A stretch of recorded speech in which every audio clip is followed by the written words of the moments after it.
Hello. I was like, wait a minute. I didn't hit the unmute button yet.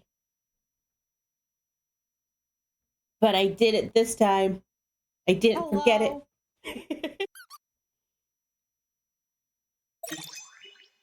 Okay. Now, let's see.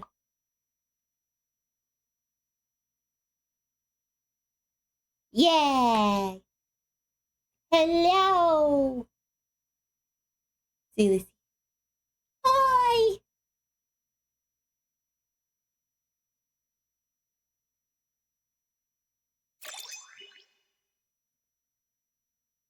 Let us.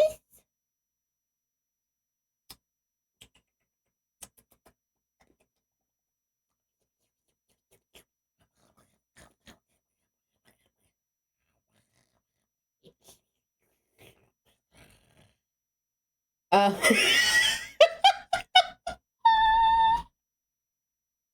we're gonna listen to some art slash today. Because I don't want to listen to music. I've been listening to too much music lately. I need some story time. So we're gonna listen to story time while we draw, and not whatever the hell I just did. I'm so clipping that and putting that up on TikTok, dude. I can't wait to make like a little trailer thingy that's just really stupid clips like that. I need to like find someone who can mash together a bunch of my clips and make like a trailer video, but is willing to work with me on payments. But I don't know how long that'll be till I can even do that. Because I'm a broke bitch. I'm such a broke bitch.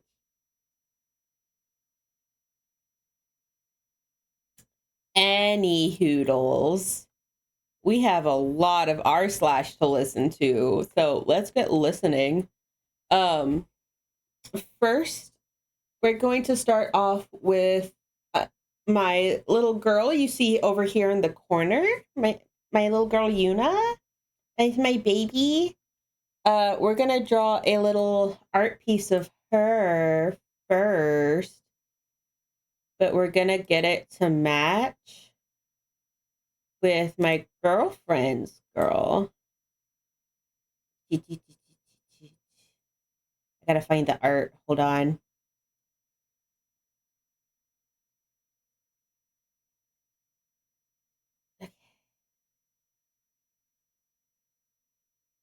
Open in browser. Oh dear God, I forget how huge her art is. Oh, it's actually not that big. It just looks big. Her character's a big cat and mine's a dog.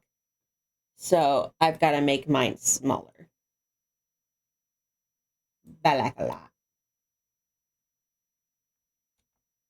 So we're going to paste them over here.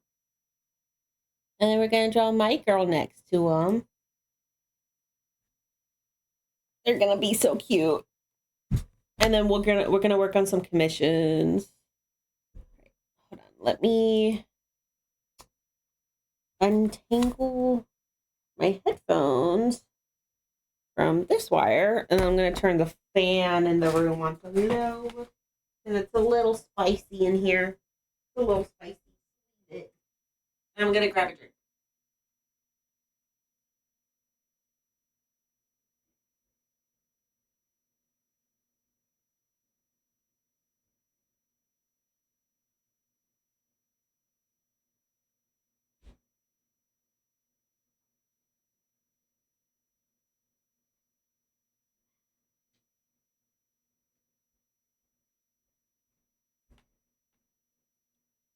Melon Calpico, my beloved.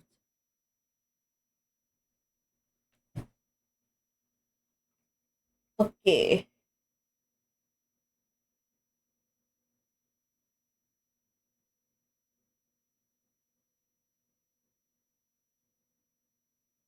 Oh, sorry. That was a good little ear itch. Yeah. Thankfully, I've got a lot of clips from you guys and ones that I've made myself. So I'll thankfully have a lot of that to put into videos. Um, I just have to find someone to work with. Um, and that will be within my budget. Or I can just figure out how to do it myself. I don't know. I could probably get it to work. Maybe. I don't know. I guess only time will tell if I can throw together like a really shitty little trailer video. Okay. But let's begin.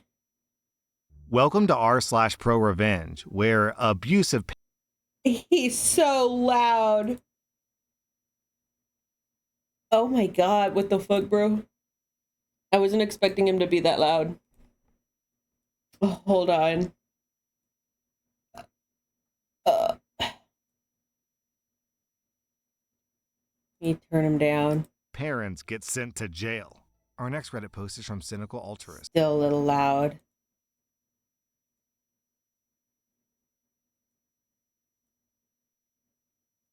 About 3 years ago, I was in a multi-school academic support network, which had a summer camp.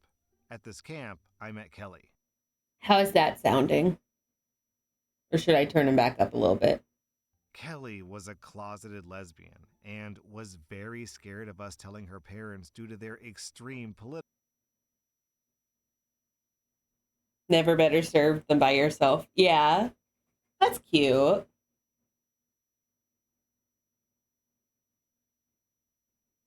Because who knows better to serve you than yourself? Makes sense. Because you know best what you want, usually.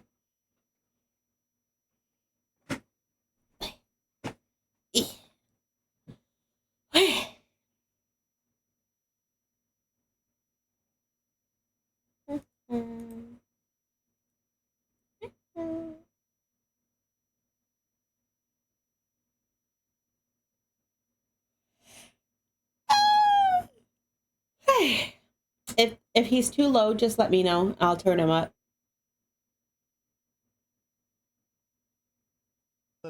And narcissistic views. I had dealt with this situation a few times, but not on this extreme of a level. Her parents were so far off the end of the scale, I dared not say anything about politics or religion in fear of starting an inquisition. These people made Westboro look like moderates. To give an example, they had complete control over her phone, emails, mail, and pretty much every other route of communication. So when they decided that one of her friends was too Jewish because the last name sounded Jewish to them, they deleted him from her life. They called the Bro. program and rearranged her schedule so she would never see him. Later, we found out they filed false, anonymous complaints against him so he wouldn't be invited back. Overnight, they removed this guy from her life. And this was not the last kid they did this with.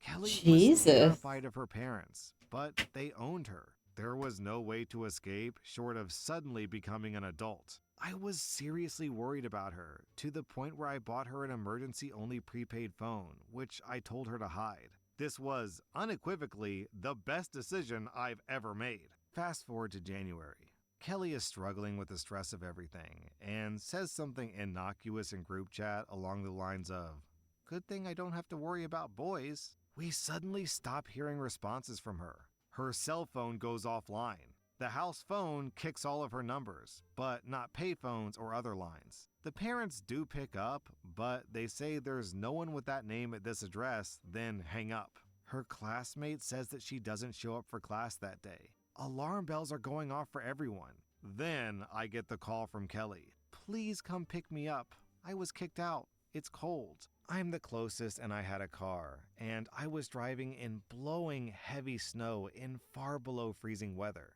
I won't say that rage and panic fueled me, but I will say it got me there in one piece. I have never, ever driven a car as recklessly or as hard or as fast as I did that day. When I got there, she was huddled under a tarp, barefoot in pajamas, at the foot of her house's stairs. The parents saw my car and rush out to scream at me for taking their child from the path of God and corrupting her with devil-worshipping ideas, or something like that. I told them that if she listened to me, it was the first time she had ever done that. And then the critical sentence. "She is not our child anymore. You godless heathen ruined her mind." And then, "She's no daughter of ours." Kelly, freezing and scared, hides in my car. The parents start to get aggressive and hostile towards me, so I make two things very clear to them. One, I'm recording everything they say. I have a camera on my car and my phone, and I have a police officer waiting for me at the foot of the driveway. I called the cops before I arrived due to not feeling safe. Two, I'm leaving and never coming back, as per their request. Kelly will be coming with me since she's not their daughter, per their screaming rant. They start arguing, as in screaming over me about how she can be cured by methods that range from dubious to straight up illegal. By this Jesus. point, I'm done. I get back in my car while they're screaming at me and head back down the driveway. The cop and I have a short chat, and he recommends that we be brought to the police station ASAP to prevent the parents saying that I kidnapped her. After a 6-hour emergency room visit for her hypothermia and minor frostbite, escorted by police, we arrive. All of my video and audio recordings are entered into official records, and the officer's dashcam footage, and Kelly's ER report are filed away. I didn't know it at the time, but all that would prove to be essential in court later. I sign her into a hotel in my town and lawyer up. The lawyer I know specifically deals with cases like hers for free. He is very good at it. There was a lot of legalese and a long process and a lot of angry exchanges that I really didn't understand or participate in. But 2 years later, she was emancipated. I got to be a witness, and that recording and the ER report cinched the case, proving neglect. The parents didn't even try to argue against it, instead using some weird religious law argument. Kelly's older half-brother learned what was happening during the first year and supported her financially while she was in school. He hated the parents far more than either of us did. Kelly mostly feared them, and I was just disgusted by them. It really wasn't much of a fight. The parents represented themselves and tried to get the case dropped on religious grounds, which isn't a thing. After this, the revenge started, and Kelly did not hold back. During proceedings, it was discovered that the parents had been using their children's social security cards for loans, credit, bank account, and other sketchy stuff. They were already going to jail for that, but Kelly took it to the next level. One of the things that had been purchased in Kelly's name was the father's truck. Kelly reported it missing since she was technically the owner of the truck. They pulled the father over and confiscated the truck as stolen because his name was not on the title. The wife's was. When he tried to prove that it was his by filling out the bill of sale on the back, he found that the title for the vehicle had been invalidated when Kelly had ordered a new one and donated the vehicle to the fire department for Jaws of Life training that same day. The mother's credit cards were the same, but Kelly just canceled all of them and declared identity theft. This froze some of the mother's bank accounts, which were under Kelly's social security number. The family was already in chaos, but Kelly cranked it to 11.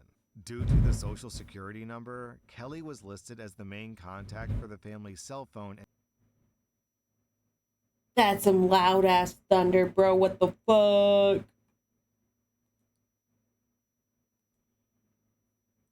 We're gonna make sure I save this really quick. Just in case I lose it. I hope I don't lose it, but we're supposed to get some storms a little bit.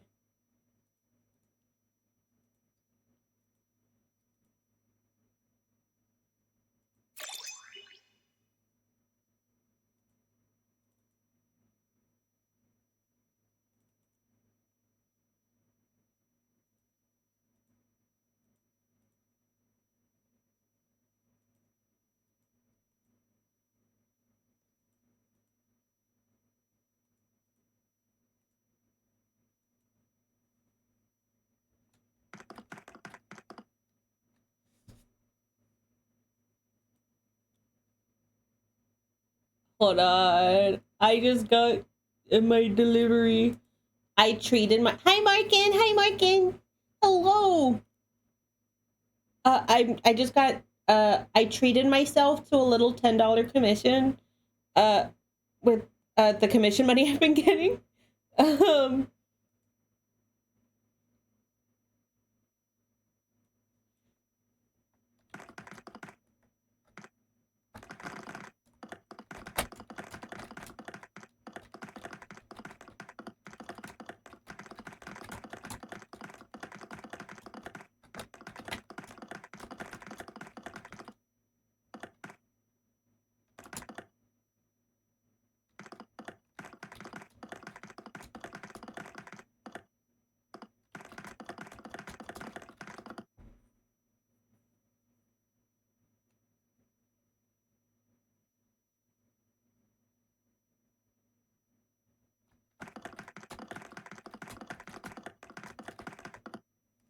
you hear the fucking audio clap. Commission for commission. I did.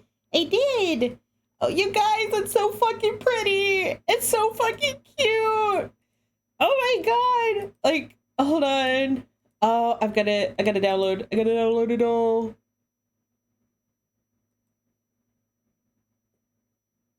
I just cracked my back. That felt great. Let me download my little zip file.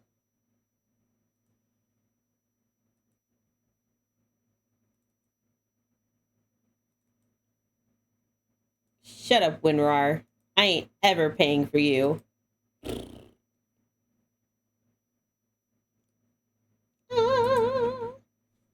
Let's make a My Art section. Gift art.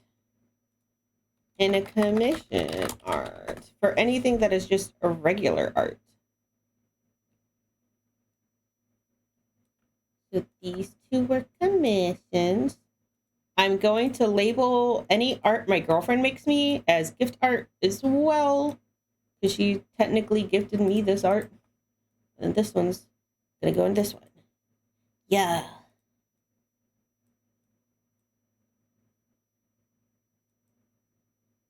Okay. You guys. Pulling it up right now. Look at it! Oh my god! It's so fucking pretty!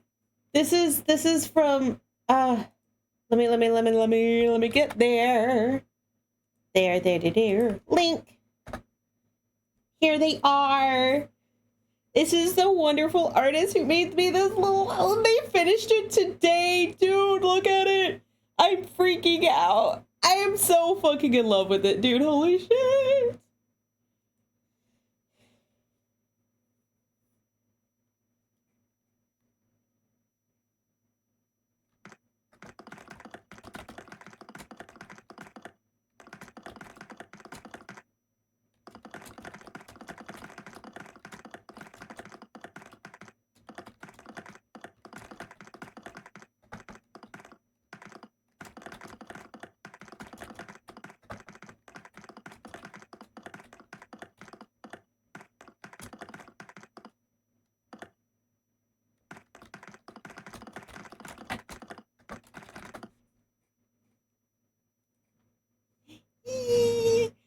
This is absolutely going to be my new icon. Icon. Icon. I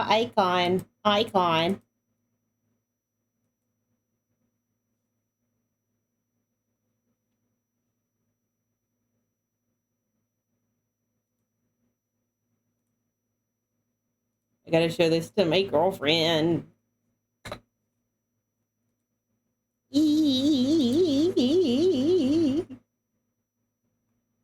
The brain is so fucking happy. It's so fucking cute.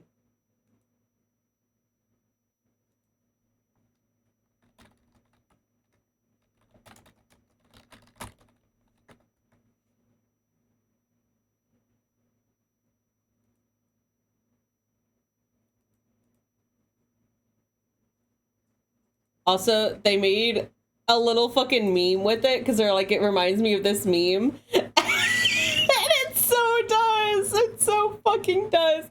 Let's take ibuprofen together, guys. I'm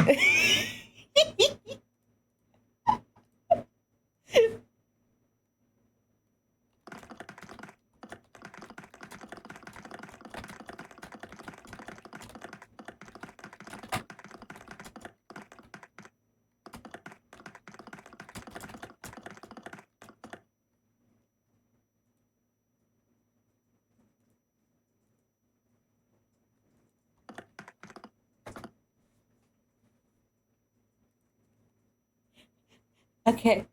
We are absolutely changing my icon really quick. Also, I really hate that for some reason when you edit stuff between editing your information on mobile versus oh, I do have artist codes for VGen. It is very harmonious. If you have someone who's looking for a VGen, just have them reach out to me on like Twitter or something with proof of their art. This way I can at least verify that they are in fact an artist, and then I can provide a code.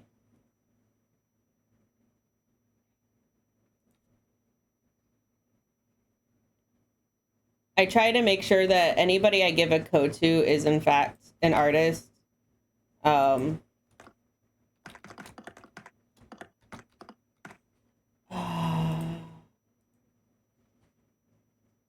Damn, that rain is coming down. Okay.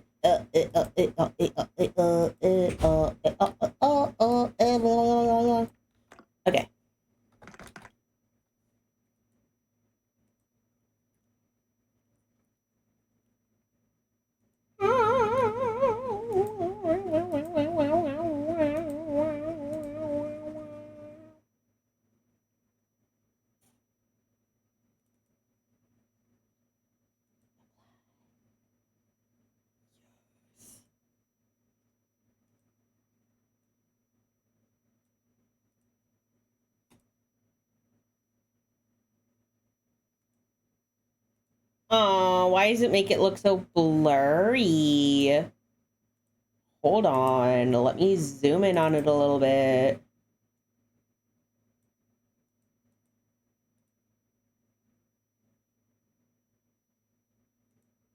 You're... No, no, Jay, no. Oh my God. Don't you dare. Don't you dare. I'll fight you. I'll fist fight you. I'll bark at you. I'll do it. I swear. I swear I will. No, no, no. I will bark. Don't test me. You throw that pipe, I'm barking. I'm barking. I will get up on my mic and I'll bark. I'll growl.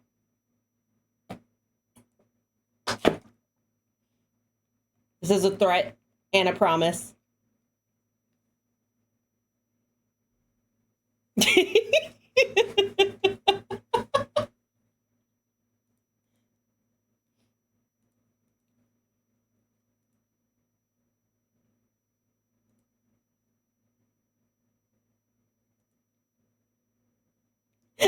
Welcome in, Jay.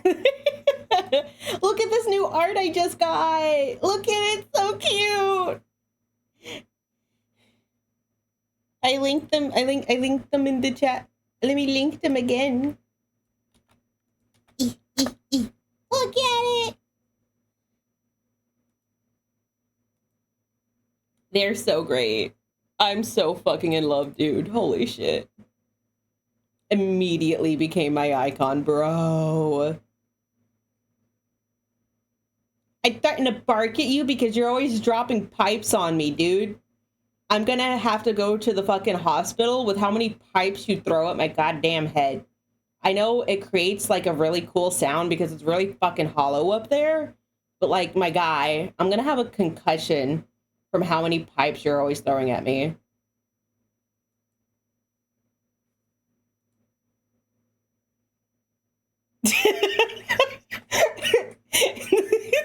fucking pipe senpai. Listen, I saw that and I was like, oh my god, that is so J. That is so J-coded. I was like, oh my god, I've got to send this to him.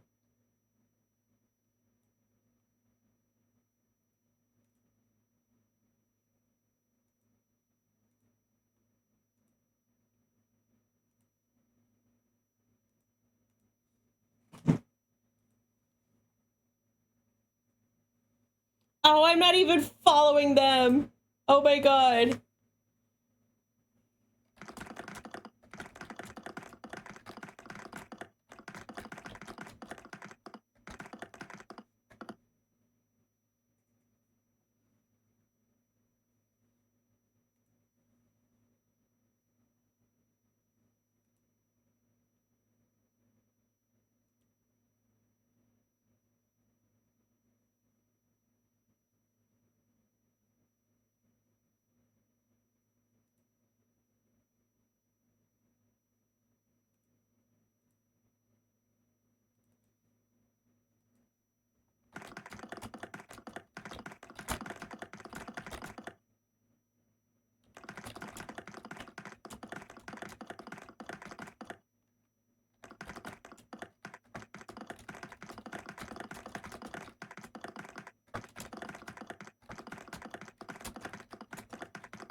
Are these wafer dogs or normal dogs?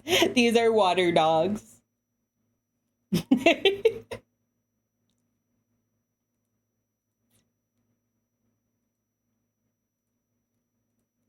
This is my girl, Yuna. And then this is my girlfriend's girl, Milk. They're girlfriends. She's a dog and she's a big cat. Milk is large. Milk. I don't know if that's coming across properly. Milk. I got a follow on VGen.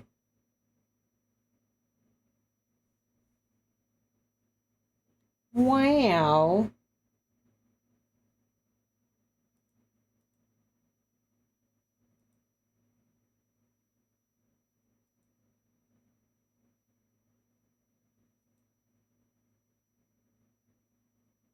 Literally the cutest fucking art, dude. I am so happy with it. Oh, Markin, you followed me. Hello, Markin. We all love Milk. Get some Pepsi and some... No. No Pilk. Bleh.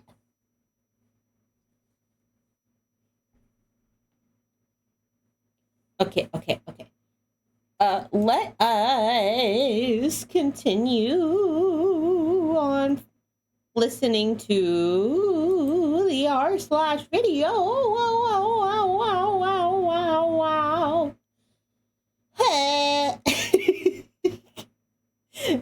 I might be a little cracked out. Don't mind me. You know what I haven't had? Anything to crack me out. I just have a lot of energy.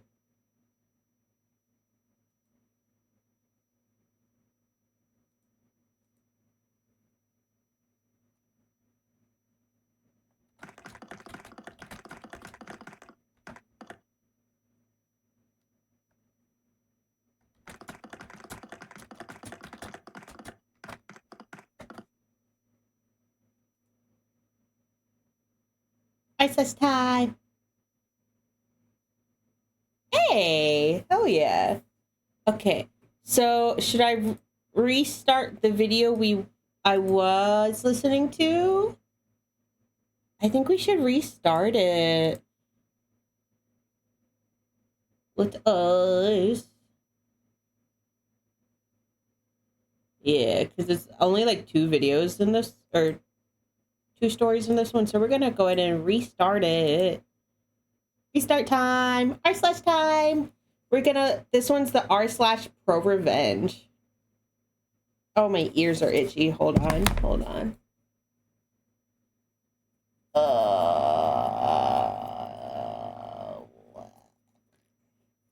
Okay.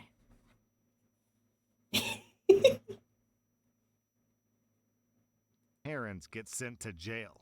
Our next Reddit post is from Cynical Altruist. About Okay. 3 years ago, I was in a multi school academic support network, which had a summer camp.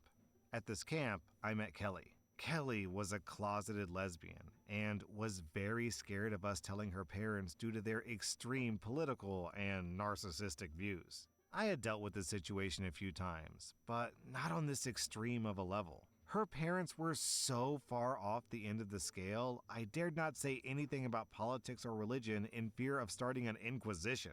These people made Westboro look like moderates. To give an example, they had complete control over her phone, emails, mail, and pretty much every other route of communication. So when they decided that one of her friends was too Jewish because the last name sounded Jewish to them, they deleted him from her life. They called the program and rearranged her schedule so she would never see him.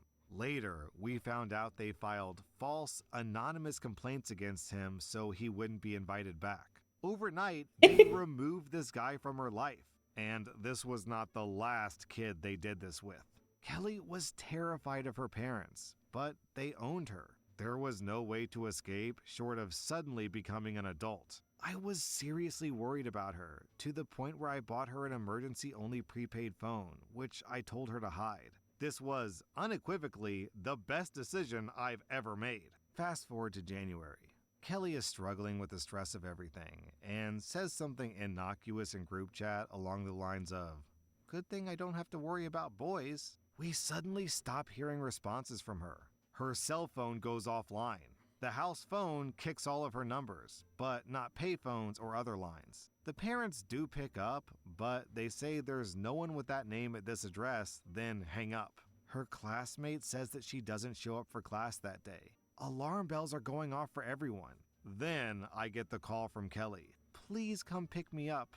I was kicked out. It's cold." I'm the closest and I had a car, and I was driving in blowing heavy snow in far below freezing weather. I won't say that rage and panic fueled me, but I will say it got me there in one piece. I have never, ever driven a car as recklessly or as hard or as fast as I did that day. When I got there, she was huddled under a tarp, barefoot in pajamas, at the foot of her house's stairs. The parents saw my car and rush out to scream at me for taking their child from the path of God and corrupting her with devil-worshipping ideas, or something like that. I told them that if she listened to me, it was the first time she had ever done that. And then the critical sentence. "She is not our child anymore. You godless heathen ruined her mind." And then, "She's no daughter of ours." Kelly, freezing and scared, hides in my car. The parents start to Guys! get aggressive and hostile towards me, so I make two things very clear to them. One, I'm recording everything they say. I have a camera on my car and my phone, and I have a police officer waiting for me at the foot of the driveway. I called the cops before I arrived due to not Did you doing hear so. that? Two, I'm leaving and never coming back, as per their request. Kelly will be coming with me since she's not. That's usually the sound that happens when one of the cats sneak attacks either Asami or Korra. I think that was probably Asami getting attacked. Well, I never know what exactly my mic will pick up, so. Their daughter, per their screaming rant. They start arguing, as in screaming over me, about how she can be cured by methods that range from dubious to straight up illegal. By this point, I'm done. I get back in my car while they're screaming at me and head back down the driveway. The cop and I have a short chat, and he recommends that we be brought to the police station ASAP to prevent the parents saying that I kidnapped her. After a 6-hour emergency room visit for her hypothermia and minor frostbite, escorted by police, we arrive. All of my video and audio recordings are entered into official records, and the officer's dashcam footage, and Kelly's ER report are filed away. I didn't know it at the time, but all that would prove to be essential in court later. I sign her into a hotel in my town and lawyer up. The lawyer I know specifically deals with cases like hers for free. He is very good at it. There was a lot of legalese and a long process and a lot of angry exchanges that I really didn't understand or participate in. But 2 years later, she was emancipated. I got to be a witness, and that recording and the ER report cinched the case, proving neglect. The parents didn't even try to argue against it, instead using some weird religious law argument. Kelly's older half-brother learned what was happening during the first year and supported her financially while she was in school. He hated the parents far more than either of us did. Kelly mostly feared them, and I was just disgusted by them. It really wasn't much of a fight. The parents represented themselves and tried to get the case dropped on religious grounds, which isn't a thing. After this, the revenge started, and Kelly did not hold back. During proceedings, it was discovered that the parents had been using their children's social security cards for loans, credit, bank account, and other sketchy stuff. They were already going to jail for that, but Kelly took it to the next level. One of the things that had been purchased in Kelly's name was the father's truck. Kelly reported it missing since she was technically the owner of the truck. They pulled the father over and confiscated the truck as stolen because his name was not on the title. The wife's was. When he tried to prove that it was his by filling out the bill of sale on the back, he found that the title for the vehicle had been invalidated when Kelly had ordered a new one and donated the vehicle to the fire department for Jaws of Life training that same day. The mother's credit cards were the same, but Kelly just canceled all of them and declared identity theft. This froze some of the mother's bank accounts, which were under Kelly's social security number. The family was already in chaos, but Kelly cranked it to 11. Due to the social security number, Kelly was listed as the main contact for the family's cell phone and internet plans. She canceled both. She killed all the email accounts in her name that she could access and rerouted her mail to her new P.O. box. Yeah. It's so weird knowing that, like, other countries don't actually have social security numbers. So much shit is tied to social security. Like, when you apply for a job, you have to give your social security number. You know, people like to sit there and bitch about being like, oh, immigrants are taking all of our money and they get all of this free stuff and they get free housing and they get free food. No, the fuck they don't. They have to get citizenship and a social security before they get government help like that. They don't get that shit for free. But the narrative that they do has been pushed for so fucking long that everybody's just like, oh yeah, all these immigrants are getting this shit for free. No, the fuck they're not. America makes it hard for them to get anything. And now y'all ICE bitches are out here fucking deporting them? Bitch asses. Motherfuckers. I don't care. I don't care. I'll say it on stream. I'll say it live. Fuck you, ICE. Fuck you, Trump. Bitches. Bitches. Never been to America. Can I get free stuff? No. Don't come to America. Not right now, dude. Holy shit. You will, like, get detained at the fucking border and treated like you're some fucking criminal and deported to... Where is it they're sending people right now? San Marcos? Something... I don't know. But it's basically like a fucking concentration camp because none of these people are being given ways to actually talk to any of their family at all. Nobody knows where they've gone off to. Nobody has heard anything since these people like disappear. They're literally being sent to like a fucking concentration camp right now. It's so fucking dystopian right now. I fucking hate it here, dude. I hate it here so much. Especially because I live in Texas. So it's like especially bad because we have such a high population of Hispanic people. And there's people who are born in America. Like, they've lived, like, their family is, like, 2-3 generations into being, like, Hispanic Americans. Or, you know, when fucking Texas got taken from Mexico, they had already been living here. So they were already, like, given citizenship from, like, the get-go. They're still being arrested. and sent it off to this fucking concentration camp bullshit. Sorry to get political, but this shit fucking pisses me off. I'm so fucking mad about it. Because this shouldn't be happening. We get taught about, you know, the fucking Nazi Germany shit in school. And then we're sitting here fucking letting it happen to Mexicans. Because the idea that Hispanic people and illegal immigrants are what's causing the problems in America. No, it's not. No, it's not. It's the fucking billionaires. It's the billionaires paying off our government so that they can actually do all of this shit. Fuck you, Elon. Fuck you, billionaires. Piece of shit. I don't care. I'll bitch about it. I hate y'all. Y'all make living here a fucking nightmare. I'm lucky that I'm white, so I get it a little easier. But I'm still, you know, I'm a lesbian and a woman, so I don't get it as easy as I could.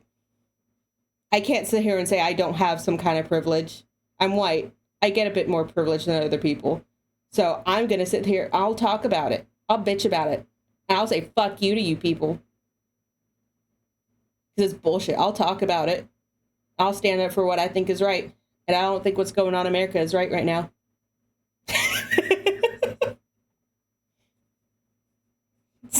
Sorry, I went off on a hard ass tangent there.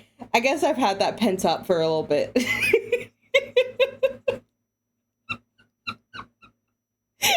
This shit makes me so fucking mad. Because we shouldn't be living like this. We should be able to, you know, be making cool advancements in fucking learning. Let it out, Queen Pop off. Like, we should be learning how to make cool new electronic advancements and finding cures for cancer and sending the first human to Mars. But no, we're getting reversed back to racist America, where they want everybody to be white Christians that live in a household where it's just a man and a woman with 3 children, and the woman sits at home and breastfeeds all day. Backward ass motherfuckers. Make America great again. You mean racist? You mean racist? Is that's what you want? You want it to be racist again? Bitch asses. Motherfuckers. Piece of shit.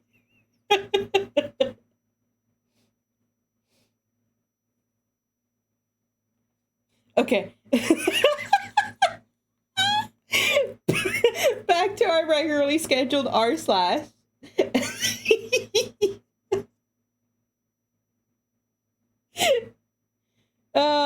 I'm gonna fist fight someone one of these days. Wahoo! r/. And she may have accidentally forgotten to say that they should only reroute her mail. She also called in repossession on everything that had been bought with her social security number on credit. The loans included renovations on the home, so the parents were forced to sell. By the time Kelly was done, the parents were happy to go to jail for fraud, identity theft, and their other numerous crimes rather than live on that street. All I know is that they became social pariahs in town before that. Stores banned them for their increasingly violent attempts at converting people. People they knew for years turned on them. The father was fired for failing a performance review, and the mother lost her job selling stuff due to her increased radicalization. In the end, Kelly's siblings went to live with her half-brother since he was the closest living relative. The parents lost all rights to visitation, as the state nullified their parental rights and gave guardianship to the half-brother, mostly due to criminal charges. But the real revenge might just be that, as the sentencing was carried out, Kelly flipped the parents off in front of the judge, and the judge just laughed at the parents' attempts to claim that it was hate speech. Considering that Kelly was out in freezing weather as a child with no shoes suggests to me that the parents might have actually been trying to murder her. So yeah, they might have saved this girl's life, both literally and metaphorically. Our next Reddit post is from Scaredy Cat.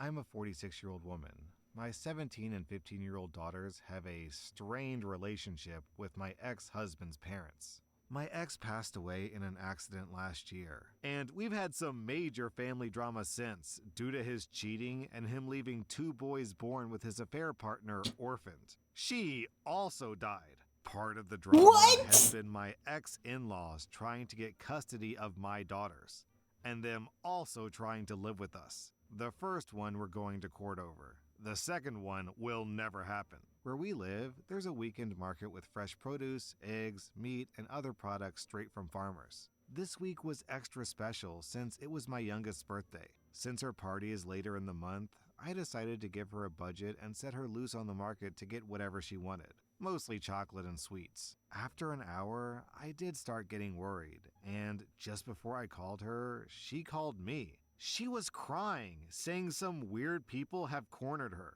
I ran to her with my oldest daughter to find 6 older women berating my daughter for being unchristian, for refusing to spend time with her paternal grandparents, or for wanting to Bruh. be a good big sister to her Eh. poor orphaned baby brothers. My daughters are the ones that found out about my ex cheating and the babies, so they are not fond of the kids. It's trauma, and they're working with a therapist. I got between the group and my daughter, telling my eldest to go pay the stuff her sister had and to go to the car. Then I turned to the women. Some I knew from when I went to my ex-in-law's church and ripped them a new one. They told me that I was the worst for refusing to obey my ex-in-laws like a good Christian wife. Barf. Eventually, the screaming turned too loud and we were all asked to leave the market. I met with my girls in the car, the women following me like a group of vultures. I managed to get in the car and drove away. After my girls went to bed, I got online to talk to another member of that church that I'm on good terms with. I told him about what happened, and after, he apologized. He told me what was going on.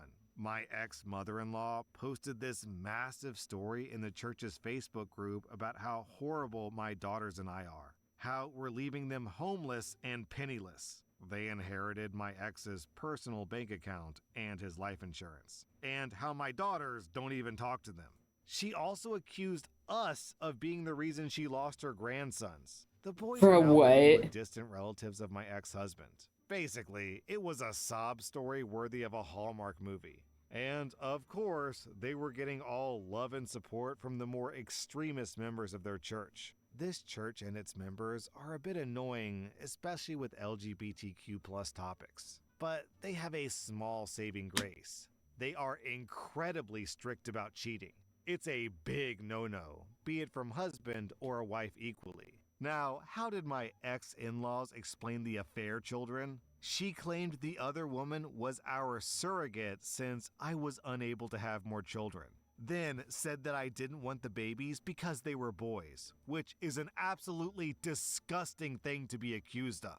Well, I decided it was time to clean up this mess, and since I was mid-divorce when my ex died, I had all the evidence I needed. And since the divorce wasn't completed, I don't have any legal ramifications for releasing all the evidence. I was off the next day and Get went to him, a print shop girl. to get copies of all the delightful pictures of my ex cheating, his text conversations with his affair partner, the ones with his parents confessing to his cheating and getting support from them, my in-laws harassing me about the divorce, and my coup de grace. All the emails and text messages of them bullying my daughters about their baby brothers. In one of them, they called my daughters bastards and told them that it was their fault their father died since they told me about the affair and I began the divorce. That Bro. message was literally 2 days after my ex died. I paid extra for all of this to be printed out in beautiful, high-quality paper. Then, when I got home, I sat down for hours to make delightfully personalized binders. They look like the little prayer song packets the church gave to everyone to sing hymns. The first picture when opening the binders is my ex and his side woman making out in our living room. Their faces are easy to discern, and the girl looks nothing like me. Different skin tones and hair color. Underneath, I wrote Ooh. ex-husband's name and affair girl's name, love story. I took the books to the church before service. There's a desk in the back with songbooks for people who need them or forget to bring their own, and they're never checked. The gossip mill was quick and harsh. The names that my ex and his affair partner got called in the Facebook were so bad that the pastor himself had to get involved just to keep things relatively PG-13. People were angry at my Damn. ex-in-laws for their abuse to my daughters. But what made me laugh is that they thought that I was still in the wrong for the divorce. But it is understandable that I failed on my duties after the shock, and I possibly will one day return to the light, unlike my cheating husband and his Jezebel. They used another word that I can't use here, I imagine.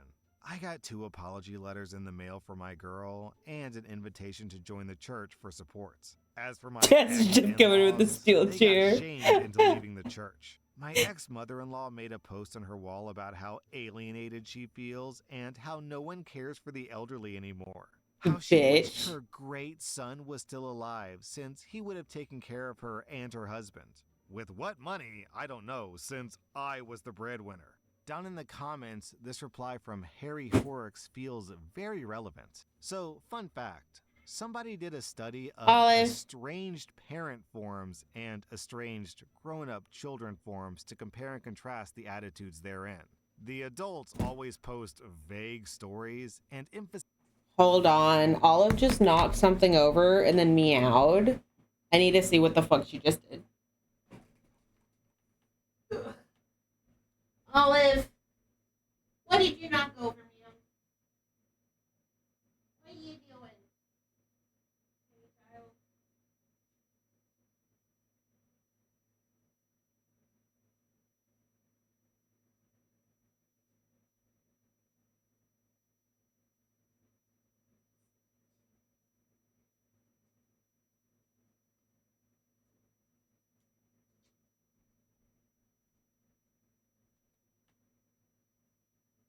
Yeah. Okay. I don't know what she knocked over. She may have just jumped off of something. But I heard a thump and then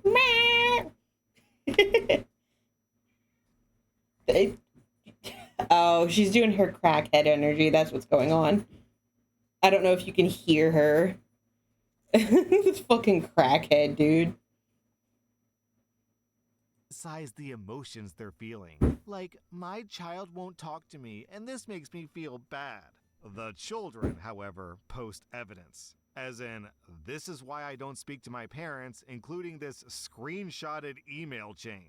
That was r/pro revenge, and if you like this content, check out my podcast where I publish the exact same episodes. Also, hit that subscribe button because I put out new Reddit videos every single day. Yeah.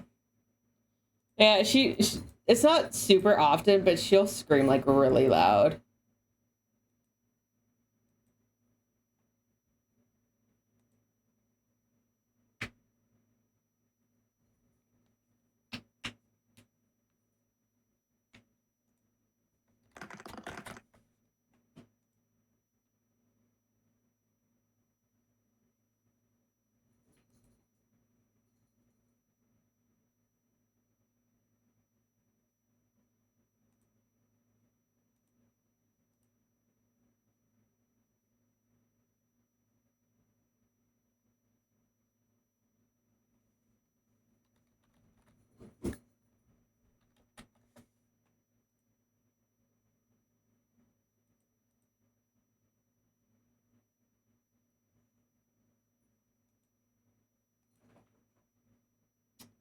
Oh.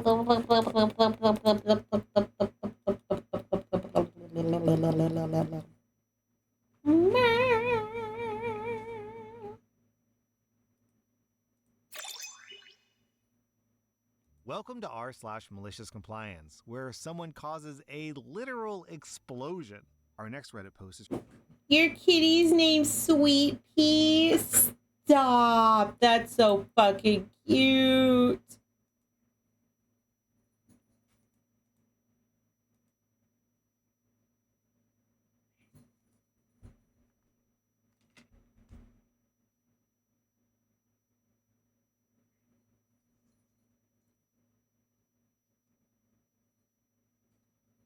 I don't know if you have. Share her.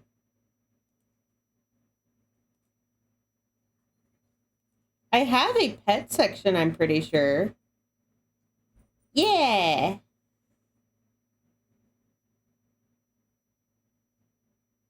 The pet section is just me setting my cats half the time. What a baby! Oh my god! Look at her!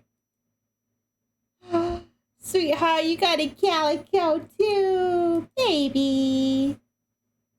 Hello, Sammy. What? What is it, Sammy? Go get her.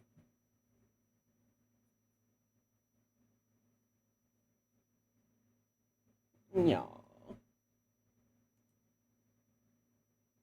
Tad snotty. Oh, nutty. Hold on. I'm trying to grab it. There you go.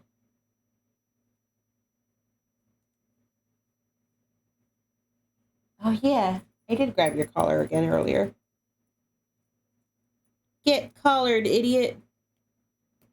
There you go.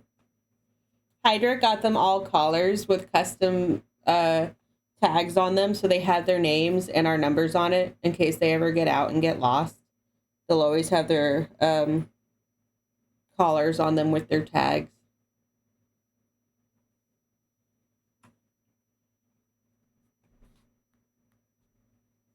There she goes. She got her lovin's. She said that's enough.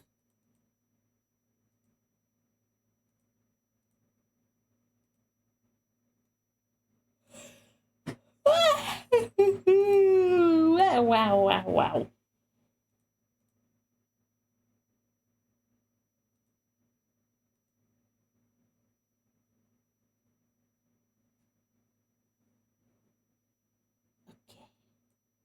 From Rear Engineer. Back when I was a junior engineer, I was working with a piping contractor supporting a gas plant project that was in the final stretch before commissioning.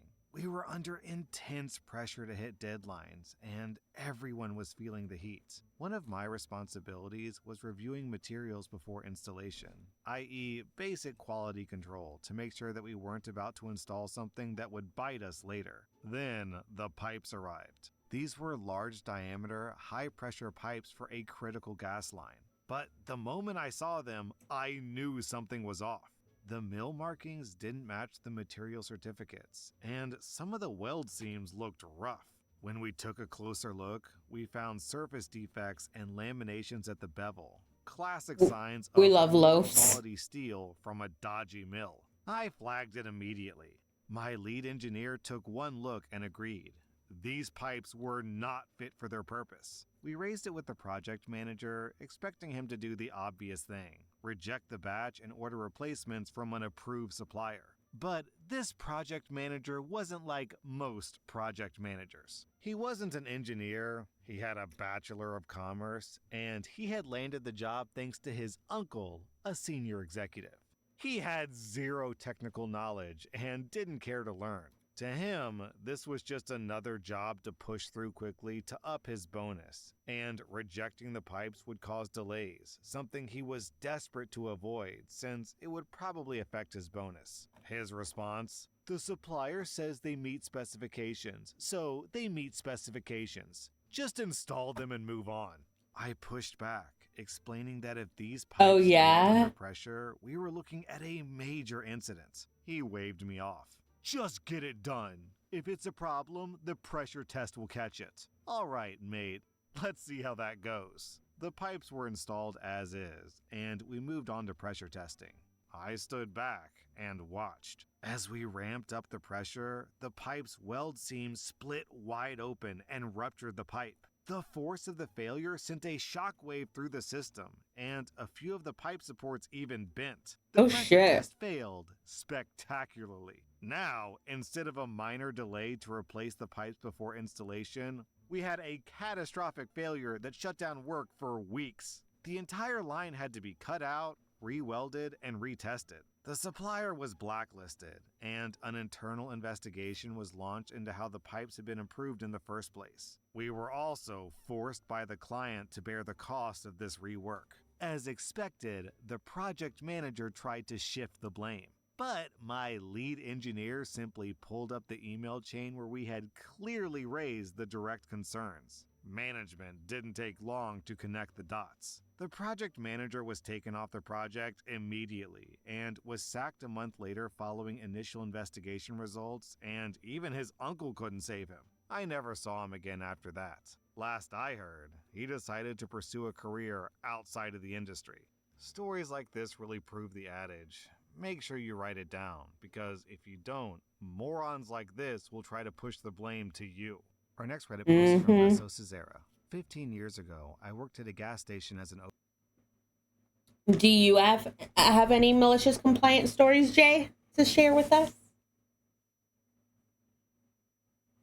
I will gladly read them out loud on stream. Oh, man. Oh, man. Hell yeah. We'll listen to the story while you like type one up. I don't know how long it'll take you to type it up, but opener. Because I was young and somewhat tech savvy, I was also the de facto IT guy for the 3 stores near me, and had been heavily involved in setting up a new point of sale system for their 2 most successful stores when they were swapped from one gas brand to another. The company had made me the super admin on all registers, just for ease of transition.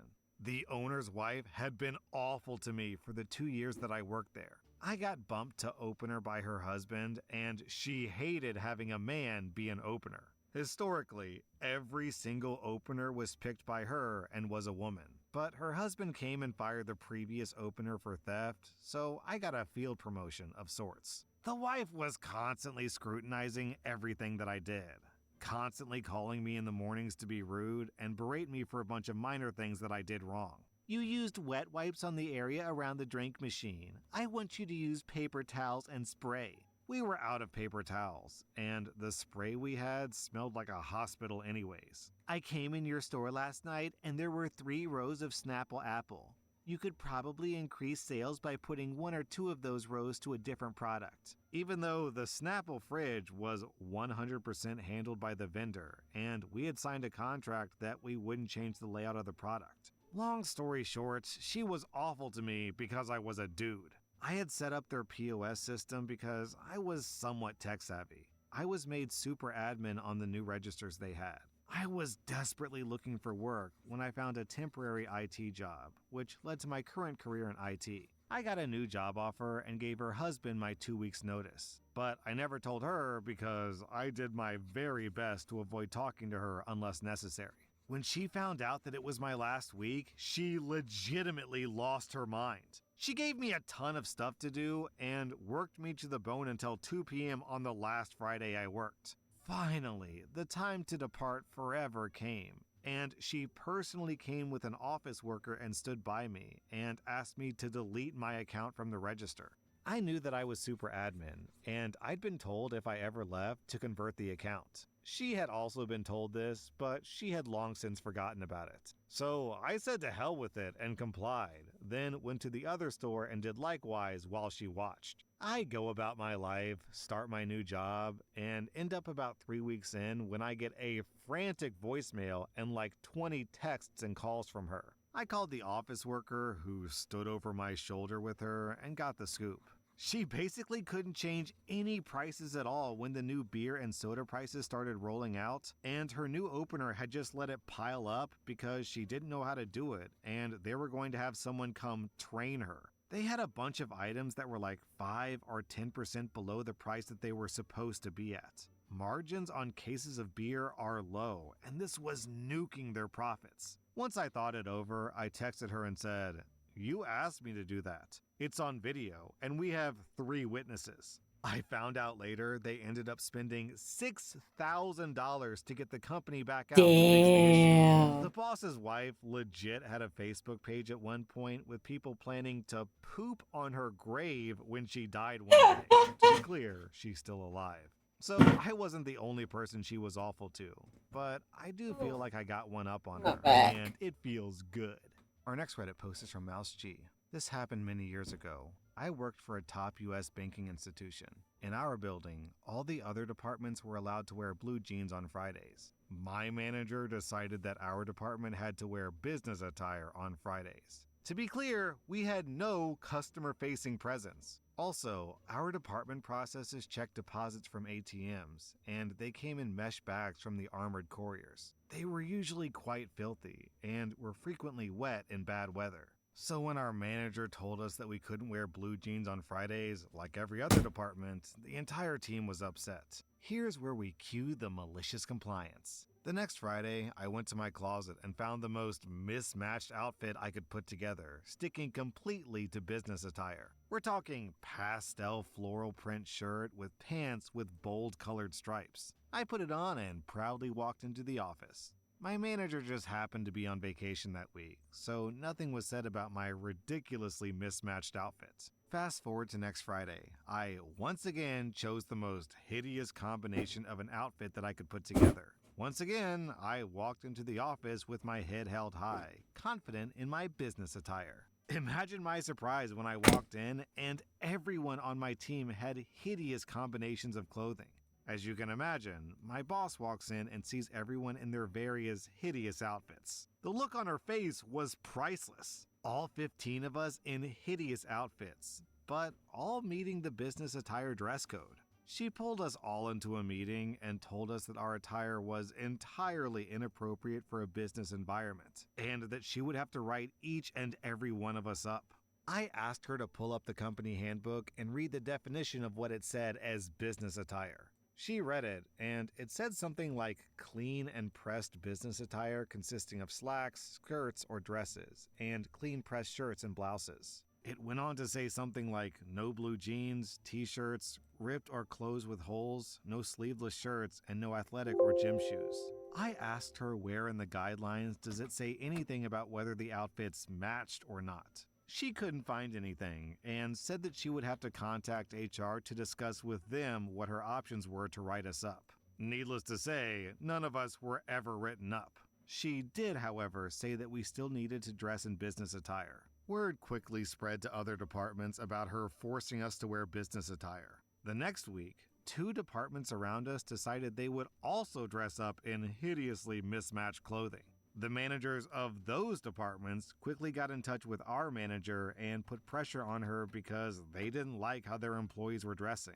Our manager called us into a meeting and told us we could wear blue jeans on Friday going forward. Malicious Low. compliance wins. Our next Reddit post is from Infinite Salary. A few years ago, I worked armed security at a hospital. The Greater Health System owned 3 large hospitals, each with a 24-hour trauma center. It had a couple of smaller county hospitals and dozens of clinics scattered across 3 states. I worked at one of the bigger hospitals in a bad part of town. There were legitimate security threats on a daily basis here. One day, I was told to stand at the main entrance and keep staff out. I was like, huh? Apparently, some middle management person wrote a new policy that staff members are to enter and exit the building through the west entrance only. The main entrance was to be used by patients and guests, and they didn't want employees cluttering the main entrance. Because, God forbid, people see medical staff upon entering a hospital. My job was to stand at the door and tell nurses, doctors, cafeteria staff, facilities, janitors, etc. to use the west entrance. Anyone who refused had their name written down and would be reprimanded later. Now, I had other stuff to worry about, like fighting in the emergency room, or people running to the helipad and taking a selfie with the life flight patients, or dudes on PCP yelling at the wheelchairs, or Okay. the woman with dementia who wandered off and can't find her room. You know, actual security problems. The main entrance posting was a waste of my time, and it dragged on for several days. Until one day, I saw a man wearing a suit leading a gaggle of important people, all in business attire.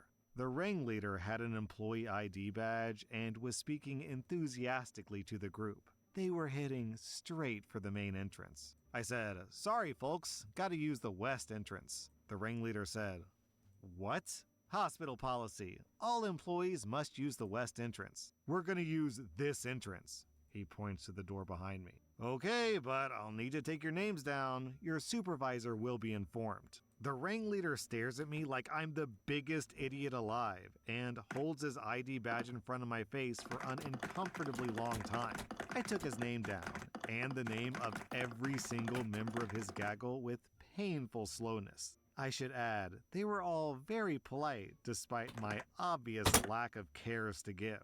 Shortly after, the security supervisor arrives. The supervisor said, "How's it going?" I said, "Not bad. I have a dozen or so names," and I show him the list. He says, "Is that?"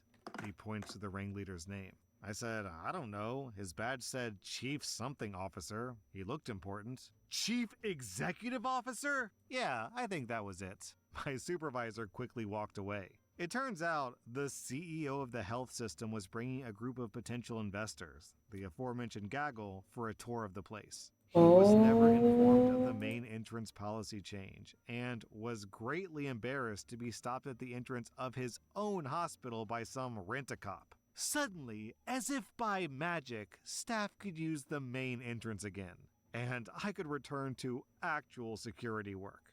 OP, writing up the CEO of your company is such a power move. I love it. But, props to the CEO. Despite him being surprised, as you'd expect, he did just let you do your job. Our next Reddit post is from Scissorfella. In 2021, I was working on a project with this manager, Mark, who was a real stickler for the rules. He was the kind of dude who wouldn't allow chit-chat in his team and loved an office day more than anything, despite the fact that our team was external and all of us lived crazy far away. I've got a chronic disease, which at the time was kept relatively under control within... Go yell at a wheelchair. You're good, Jay. I'm excited for this story. Gotta go yell at a wheelchair.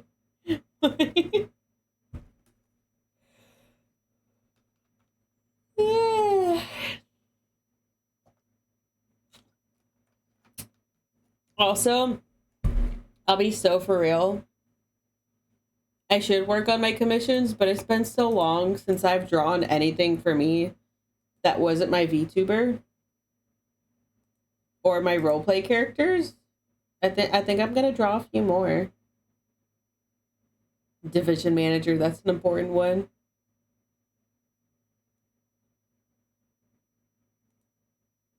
I'm so excited.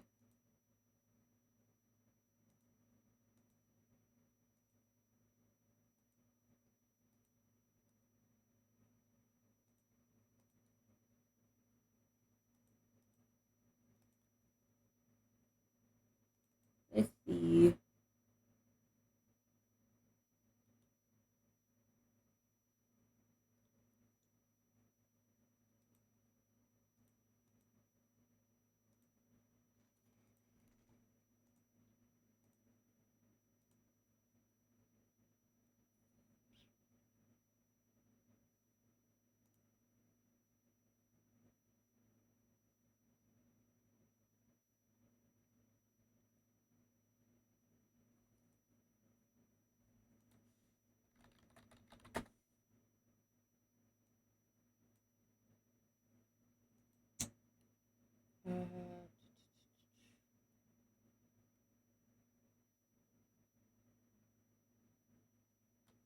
Oh yeah, the other one's a big cat. Tia. Tia. I think we only got 4 kids. Ah! Don't bite me, oh shit.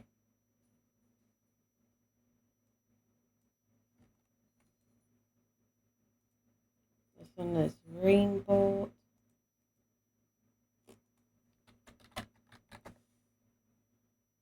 Okay. Chocomito.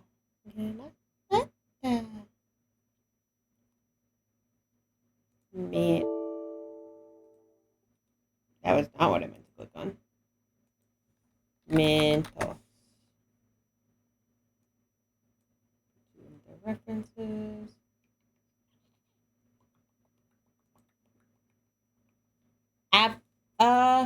The June rambling specifically is for my ramblings about stuff I'm gonna do for VTubing. So I can put stuff down and then you guys can like talk back about it, you can just put it in general too.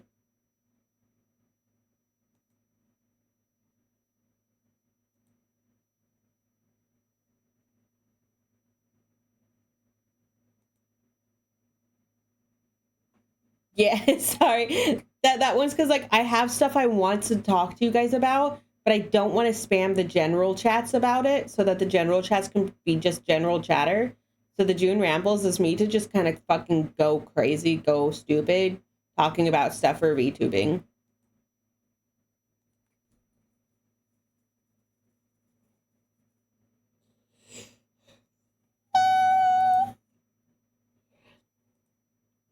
I want to draw Spiagia. Spiagia.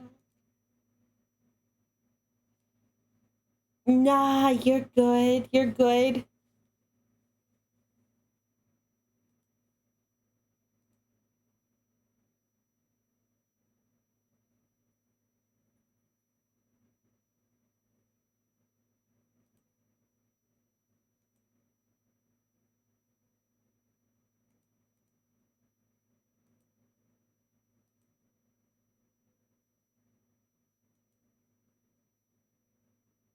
I'm waiting.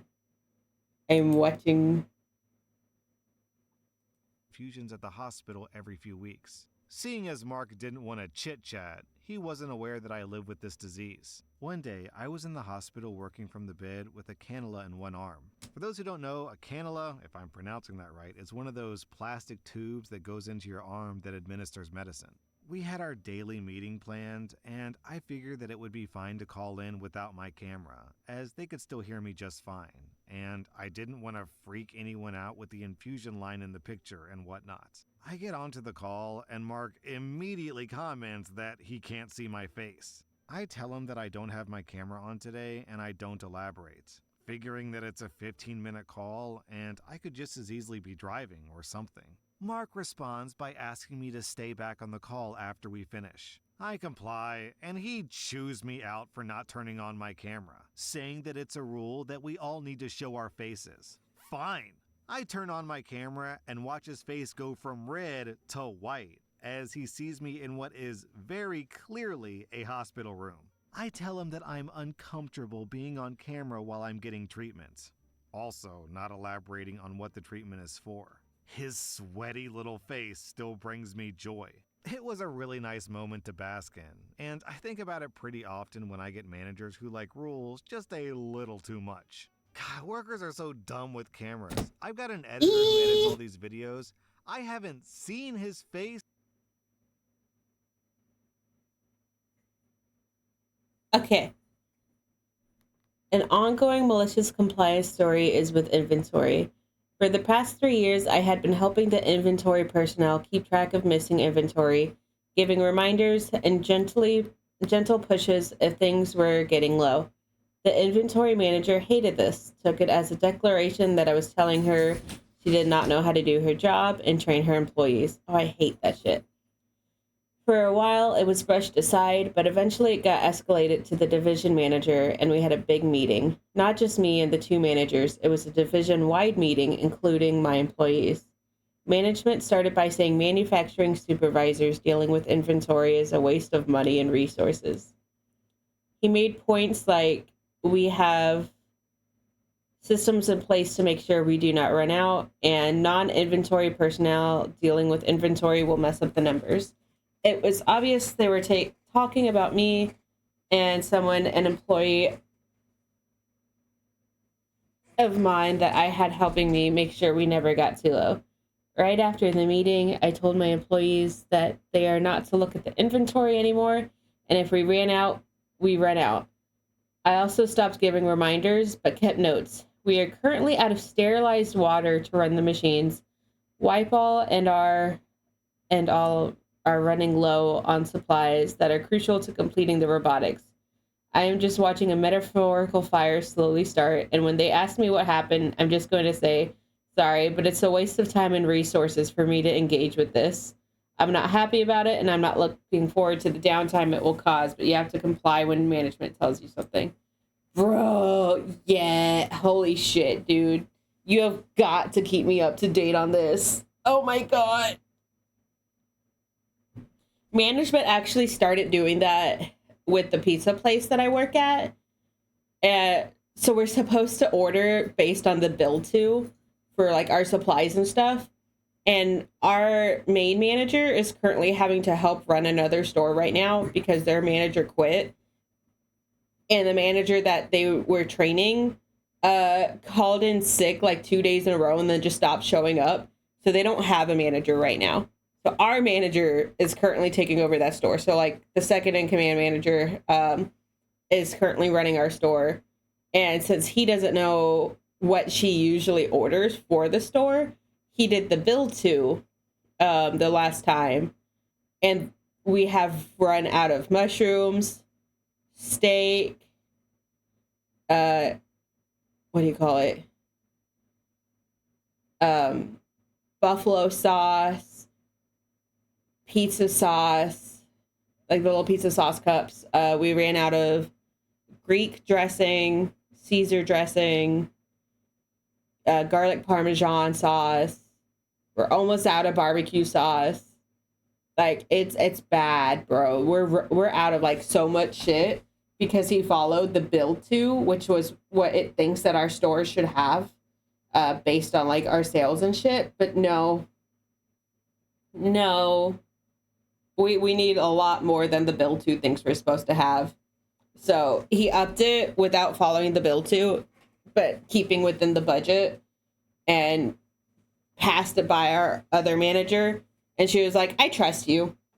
So hopefully we'll have enough this time. But yeah, management that thinks they know better are so fucking stupid, dude.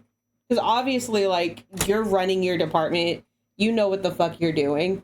You know what needs to get got, what needs to be done, yada, yada, yada. I had to do that when I worked for the bakery because I had to be manager for like 3 months. And I knew what we needed to make like each day. I had to adjust it based on holidays, sales, what day it was. Like I knew what I had to do. And like the store director tried to like butt in a few times.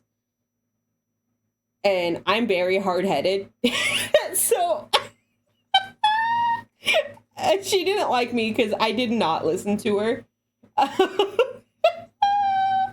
Like, she got it. She had this idea that when you make a schedule, you have to change up people's hours every week so that they don't get used to a schedule, which is really fucking stupid. I never understood that. It still baffles me to this day. It still fucking pisses me off. But I didn't listen to her. I don't fucking care. Because I had it set up because my employees, they needed specific days off, like every week or every other week. And so I had it set up to where every other week it would change accordingly.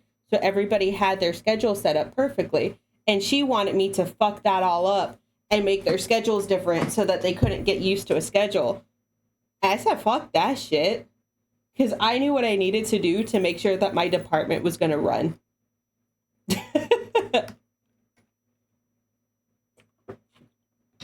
Yeah. Yeah. I get that, man. I get that. Because with those, it's not like fucking the bakery where we can just put something else to fill up the spot. No, you guys need like specific shit to get your job done. If you don't have that specific shit, you're fucked, bro. I don't. We love companies that the management's really fucking stupid. Hell yeah, that's good. Yeah, no, we had in the bakery, we had the baker, a cake decorator, the cream island, which was basically like cake slices, uh, little like pudding cups, kind of stuff like that that had to be like made every day. The packager that packed anything that got baked by the baker, and the closer. Those are like the main jobs specifically. So I had to schedule everybody specifically so that I would have people set up for every specific spot. And I think Yeah, because there was, people that would cover other shifts every other day kind of thing. But I was there like basically every fucking day, bro. I was fucking going bonkers. I was going crazy. After my 3 months of doing that, I dyed my hair pink. I wasn't supposed to. We weren't allowed to dye our hair, but I dyed my hair anyways because I said, fuck it. I don't care anymore. Fuck it. I'm dyeing my fucking hair. So I dyed my hair pink. And then I had to hide it in a hat. And then she started trying to get on me about my fucking sock color, where she would start trying to check my socks to see if I had black socks on or colored socks. And it got to a point of her bringing it up at manager meetings that one of the managers had to be like, dude, shut the fuck up. This is like the most non-serious issue you could be ever having right now. Shut the fuck up. Like, she's getting her job done, dude.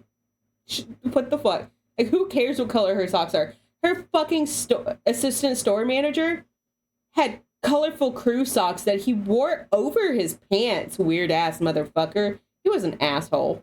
But she didn't say shit to him.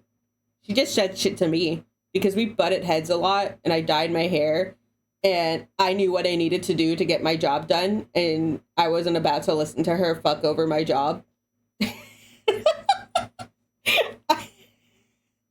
I know how to like shut up and get the job done, but I'm also very hard-headed about knowing when stuff is bullshit and I don't want to follow bullshit. So I'm a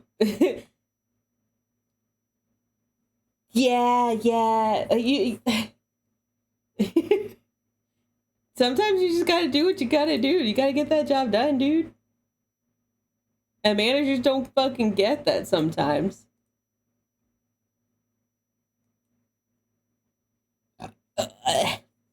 Okay. Let us continue the r slash. Also, if you ever have any more stories, by all means, dude, I will absolutely read these on stream. I love malicious compliance stories. Or just horror stories of work in general. Or heard his voice in something like 3 years, and we get the job done together just fine. That was r/malicious compliance, and if you like this content, check out my podcast where I publish the exact same episodes. Also, hit that subscribe button because I put out new Reddit videos every single. Let's continue watching r/. It's the end of the video. Damn it. Welcome to r/off my chest, where OP causes someone to die. Oh, From Social Justice AF. I got what the married fuck? at 20 to an amazing man. I don't think that he could have been more perfect at the time. No red flags at all. A month after we got married, he went on his first military deployment. While he was deployed, we would talk about how he wanted to try to conceive a child as soon as he came back. So that's what we did, and I actually got pregnant really quickly upon his return. Unfortunately, when he came back from his deployment, he was a completely different person. My first sign of this was when I told him I was pregnant. Since this was planned, I expected him to be excited. After I shared the news with him, he pretended he was going to hug me and then body slammed me instead. Then called my dad and told him what he did. I endured this for 2 more years. What the fuck? My breaking point was when he choked me until I went unconscious and started bleeding from the mouth while I was breastfeeding my daughter. All because he was upset that I said good morning while he was playing Call of Duty and his mic wasn't muted. When I came to, I called the police and called my parents to come pick me up. I stayed gone after 3 years and then went back like a dummy after my dad passed away. I thought my husband had changed, but he just started back up again after he felt like he had me where he needed me. I attempted to leave again multiple times after that, but was unsuccessful. He was a narcissist, and I had undiagnosed bipolar disorder at the time. Though I wasn't yet diagnosed, I figured that in order for me to leave and stay gone, I needed to move on with someone else. So that's what I did. I knew that I needed a new favorite person before I even understood what a favorite person was. So I started dating my high school sweetheart. We fell in love again really quickly, and it helped me leave my abusive ex-husband. And then my high school sweetheart died suddenly, which is either my karma or some sick joke Sky Daddy played on me. I don't know. But by the time of his death, I had already left my ex-husband. And it honestly saved my life because I've had multiple brushes with death. The last one being my ex-husband choking me in front of our 2 children and telling them he was going to go to prison for killing me and they'd have to go to foster care while he was doing it. So, yeah, Jesus. cheating is bad in general, but I cheated. Don't regret it. Not sorry. It's the reason I'm alive. My ex-husband did kind of catch me cheating and he cried. I still felt no remorse. I actually wanted to laugh, but I didn't laugh because I didn't want him to kill me. I kind of like this reply from Linnea, who says, "It's not cheating if you're not in an actual relationship. The way I see it, he held you hostage and didn't treat you like his wife and mother of his children. Good for you for getting out." Our next Reddit post is from Temporary Ad. "This happened 10 years ago. It was my fault.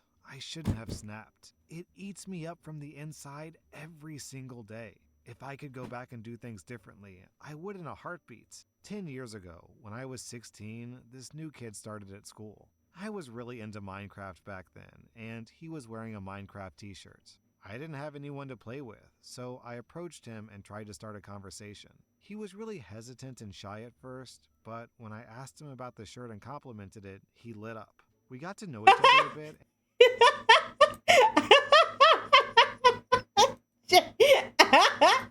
They're so cute. Oh my god. Look at him. His little eyes are just going other ways. You guys can't see it, but I can make one eye look inwards while the other one stays looking forward. So I wonder if I could do that with a model, with my model, actually. Oh, bro, hold on.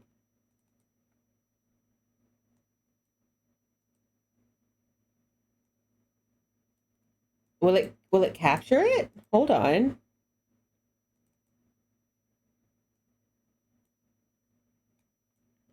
Going back to this old model for a second.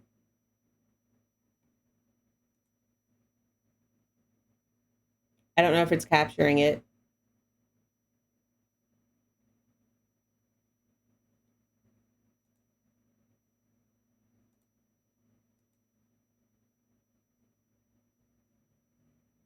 I think it's just making my eyes go big. I don't think it's capturing it.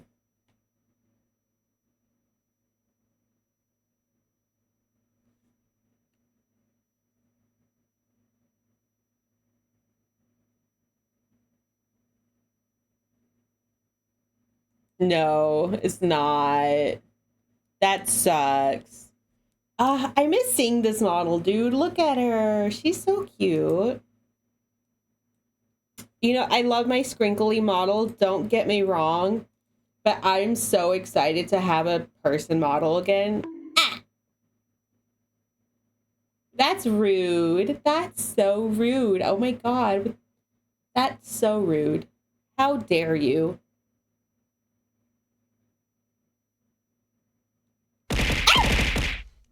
That scared the fuck out of me. Holy shit, dude. That shit was so fucking loud, bro. What the fuck?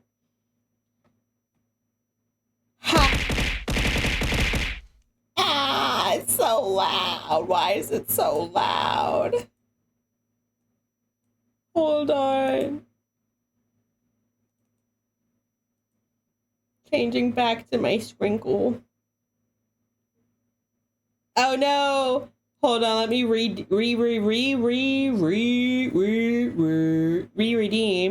to get egged because I was changing my model back.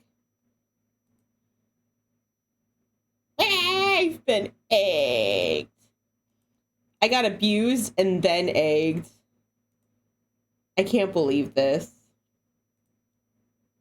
You stinky? I'm not stinky. You're stinky. Why am I being treated? Oh my god, Jay. Look at your boy. They're is so funny. Are there what is it? Are they called bull terriers, I think?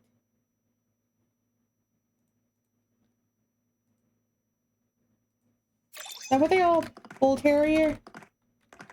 No, not a bull terrier. It's a type of terrier. It's I swear that's a type of terrier. Because my grandparents had one. Am I stupid? Boston Terrier. Boston Terrier. Is that a Boston? Yeah! Why am I being sprayed?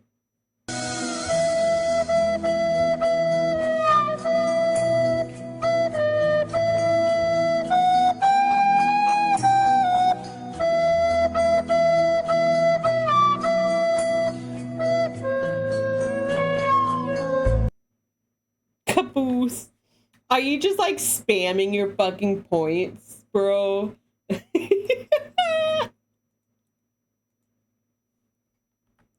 Oh, that's not what I meant to do. Okay, I wanted to draw Spiaggia, but I'm just like, you have so many. Maybe I need to make like a point redeem that you guys have to save up for.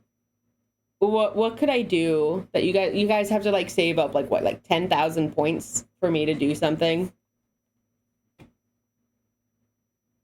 What is it? Like I talk in like the Uwu or Ara voice for like a minute. Sniffies! Oh my god, you want sniffies?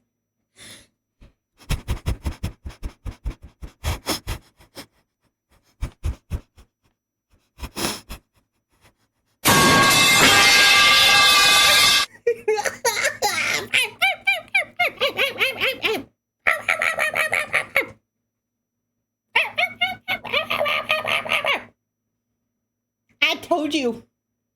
I'd bark at you if you metal piped me. Also, you can't get mad at me for doing sniffies. Can't get mad at me for doing sniffies when somebody redeems the sniffies. No. No. That's not how this works. The sniffies are a reward.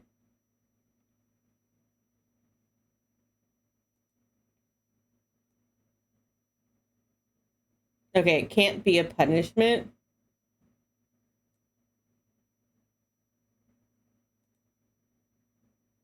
Bitch. I do have a nose. My girlfriend just didn't draw it. But yeah, what could I make as a point redeem? Like a 10,000 point redeem.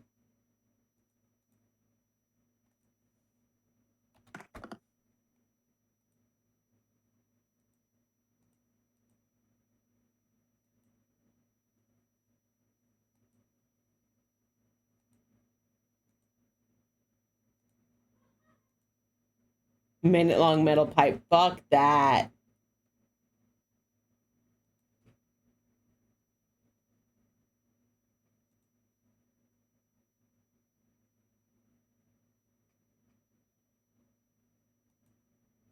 Okay, we'll do 10,000 points.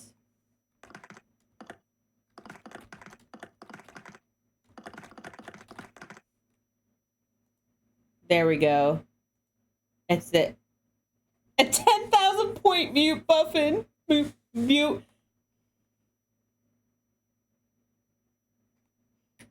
button. In case of sniffies.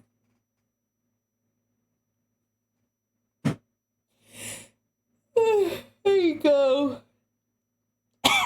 There's the Uwu Ara voice. Like a minute of it. Yeah, save up 10,000 points. 10,000 point redeem or 100,000 point redeem. You just get more points. I don't know how that would even work. VIP, yeah.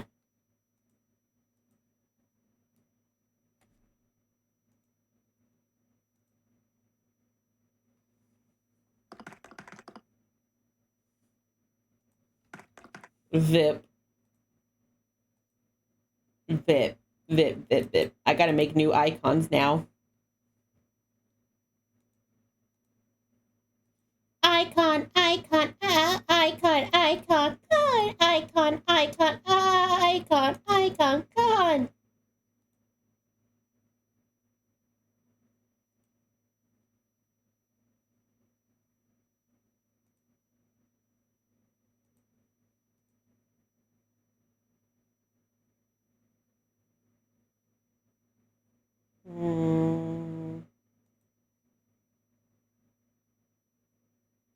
Ha ha. Ha ha. No metal pipe for you.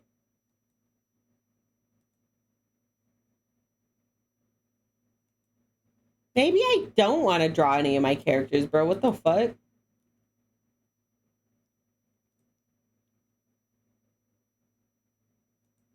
Why did Sana's fucking image break? Hello? Her image is barking. The fuck?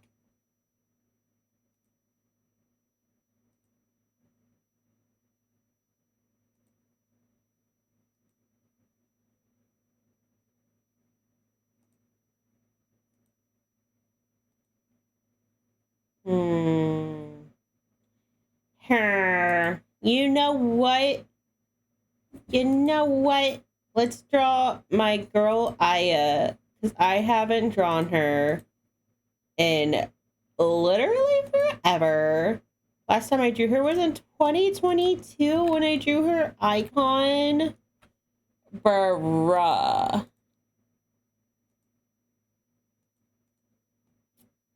My girl, my Aya. Sonic from memory. Dear God, that sounds horrifying.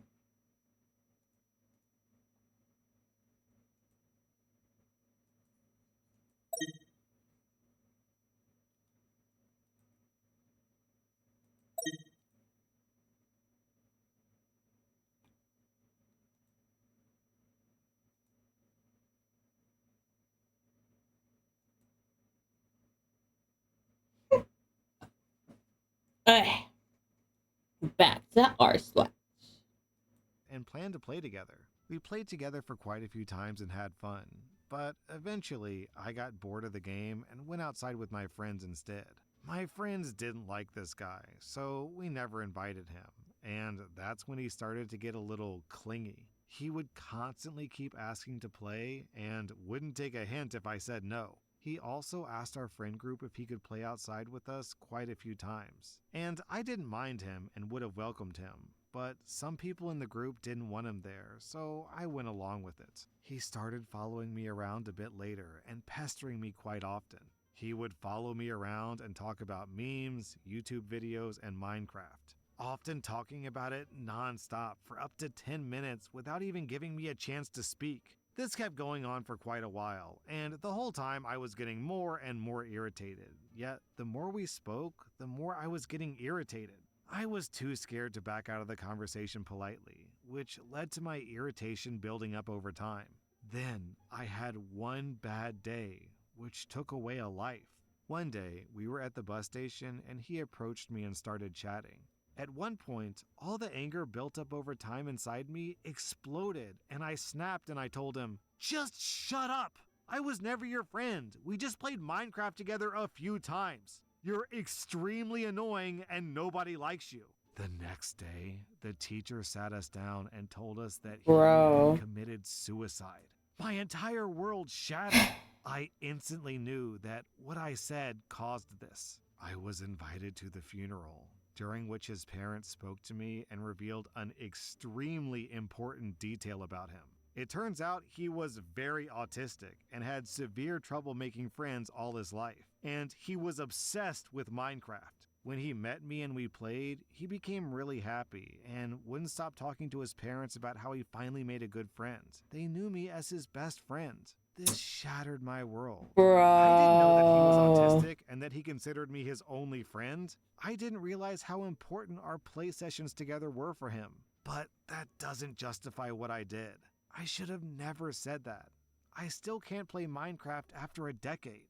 Today is the 10th anniversary of his death, and I needed to post this because it should have been me, not him. I'm not saying this to trash on OP. Clearly he's trashing on himself enough as it is. This is just kind of life advice in general. You ever hear that phrase, being nice is free? Well, in a lot of cases, the opposite is also true. Being mean is costly. Our next Reddit post is from Music Beats. My girlfriend is beyond stupid, and I feel like I might have to end the relationship. Okay, when I first met my girlfriend, I noticed she sometimes made misjudgments, but I didn't think Damn, much of Jay. it. Now that we've been together 2 years, I realize God. how stupid she is. This might sound harsh, but that's the only word I can. That was dark, bro. Holy shit. Jeez, I shouldn't laugh at that. Oh my god, dude. Damn. I mean, think of it this way though. The fact that like he did that probably completely changed the way he has his like outlook on things.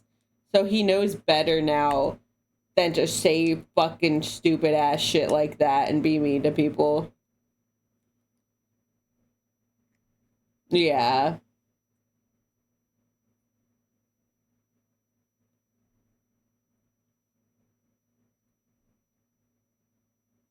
Asami, what are you doing? You weirdo. Can think of. We'll go downtown to some place she wants to go to, and she'll walk down a street and be like, oh wait, wrong way. Then walk down another street and be like, oh no, wrong way. Then walk down another street and be like, oops, wrong way again. It's horrible. She has no sense of direction, and I feel so stupid following her around. She also talks in circles, which makes me so angry. Like, for example, yesterday she asked me, do you want a burrito for dinner? I replied that we don't have the ingredients for a burrito, so I'm going to eat the food that we have in the house. She then asks, oh, so you don't want a burrito? So I thought maybe she bought ingredients for a burrito. So I said, sure, I'll have a burrito. She then says, okay, but we don't have the ingredients for a burrito. Like, Oh my yes, god. I know that. Her stupidity makes me treat her worse, which I hate because I don't want to be rude to people. But sometimes the way she talks and acts just infuriates me. I also feel more slow and held down when I'm with her. Like when she makes a dumb decision, I'm usually around her, so I have to help her correct her mistake. Anytime I do something alone, I feel a huge wave of happiness go through my body because I don't feel held back from her behavior. Overall, she's a good person, but I honestly don't think I can continue a relationship with her. Her misjudgments caused me so much financial loss and general stress. I'm honestly not sure how I feel about this because all the examples OP gives don't actually make me believe this woman is stupid. Having a bad sense of direction, you can be smart and still have a bad sense of direction. If anything, both of you are stupid for not using Google Maps to navigate on your phone in 2025. You're both lost. Why is she the one getting called stupid? And then the whole burrito conversation. Maybe she asked because she wanted to order a burrito or go out to eat and get a burrito. OP's the one making assumptions. Either way, it's super clear that OP just doesn't respect his girlfriend, so they shouldn't be together. This post is just really making me wonder, who's the stupid one here? Honestly, OP's the only person who has actual evidence of stupidity because he's staying with a woman that he doesn't respect. You dum-dum. Our next Reddit post is from Manina Boo Boo. My husband, who's lovely by the way, used to have a big career, but left everything to start something of his own. His new adventure sounds fancy, but honestly, it eats more money than it brings in, and it's a huge risk. However, when you hear about it, you might think, man, that's a good business. We live a good life, I'm not gonna lie, so I know how that looks. There's this family friend woman that we kinda recently met. All was fine and respectful until this woman heard what my husband does for his own business, how much we paid for our house, which school our kids go to, etc. Information that slowly came out. She then started to directly and shamelessly flirt with him. You know how it goes. But the funny part, I'm the one making the money. Everything she likes about our life, I'm the one paying for it. My job is enough to give us the life we have now and allow my husband to take the risks.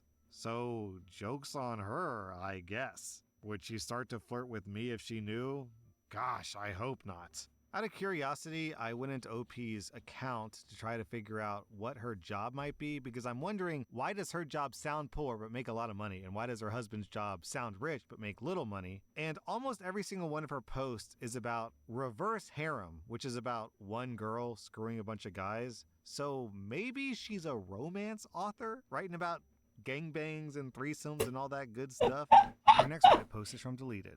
As an Indian woman, all I've heard my whole life is how to be perfect, study hard, get into a prestigious university, build a career, and then let it all go for a guy your parents approve of. Let his parents treat you like their slave and have his children. My parents, luckily, are wonderful people, and they've always cherished me. But my ambition and the need to just not be unhappy has always made me a pariah in my childhood circles. My ex and I started dating when we were both teenagers. He was kind and also my classmate, and I loved him a lot. We stayed together until after the first year of my college. Then the emotional abuse started. His mother came to know about us, and she hated me. My mother is a college-educated woman, and she hated that. She thought because my mom isn't a religious bigot, I'd break the family if I married into it. He started to hate me. I spent months not sleeping and crying all the time. I had depression, all because he would yell at me and not let me break up with him.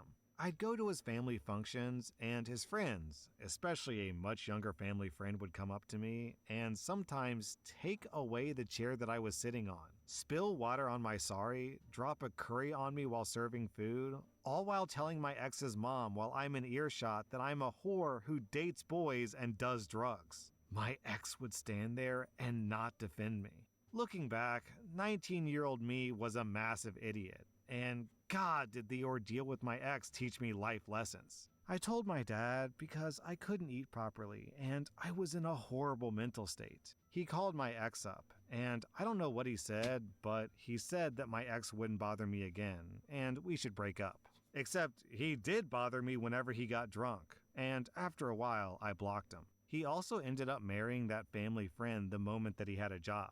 I only know anything about him because our only mutual friend told me a few days back that they're miserable. My ex has a job he hates, and his mom makes his life a living hell, while fighting with his wife, who thought that she married into money and wouldn't have to work at all. Except his ultra-conservative father would never allow household help to enter their pure home. They always fight wherever they go. The mom and wife scream all the time at each other, and my ex doesn't want children anymore. So his dad and him don't talk to each other, and they all live in the same house. I can't help but feel really satisfied. I know it's horrible, I know I should have empathy, but I can't bring myself to do it. He ruined a year of my life that I'd never get back. I just can't stop feeling good about it, even though I know I shouldn't. You know, the best revenge is a life well lived, but the revenge is a lot sweeter when the other guy has a sucky life to boot. Our next Reddit post is from Rub and Gap. My partner and I were in bed watching silly videos when a clip of a comedian popped up asking people about the weirdest place they'd had intercourse. Without thinking, I laughed and said, "Oh, for us, it was definitely the beach. Remember when we used to go there?" For context, it was a very isolated beach. But then he looked at me and said, "No, the weirdest place was in that bathroom at the grocery store." I froze. What? I stared at him confused. We never did it in the bathroom of a grocery store. He insisted we did. Back when he was living with his brother and I was staying with my aunt. He even painted the scene. Our son was asleep, so we snuck off to the bathroom. Only, our son wasn't even born yet. I was pregnant at that time. And I'm absolutely sure that I would remember having intercourse in a supermarket bathroom. That kind of adrenaline rush would have stayed with me forever. Yet, he kept insisting it happened. And that's when it hit me. Did he cheat on me and forget the person he was with wasn't even me? This was 10 or 11 years ago, but still, I would not have forgotten this. And I know this because I remember every place I've ever done it in public, even from before I was with him. So this made absolutely no sense to me. Also, OP posted an edit that in the past, her husband has cheated on him and she forgave him, which feels like a very relevant fact to include in your post. And I'm looking through her post history and there's no update, so it looks like OP is gonna forgive this instance of cheating too. Gosh, now I'm trying to think. If your partner cheats on you, but your partner remembers that person as being you, your face, and your body, is that better or worse? I think it's better, but not by much. It's like spraying perfume on a turd.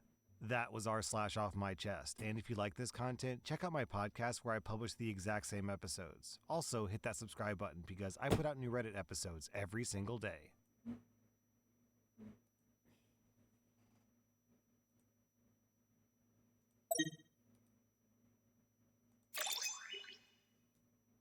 Welcome to r/best of Redditor updates, where one of OP's coworkers tries to murder her. Our next Reddit post comes from Ask a Manager. I have a nut allergy and carry an EpiPen. It's never been an issue in the 12 years that I've worked for my company. I've recently been promoted to a new department. Yes, As yes. usual, I explain. Question. I have answer.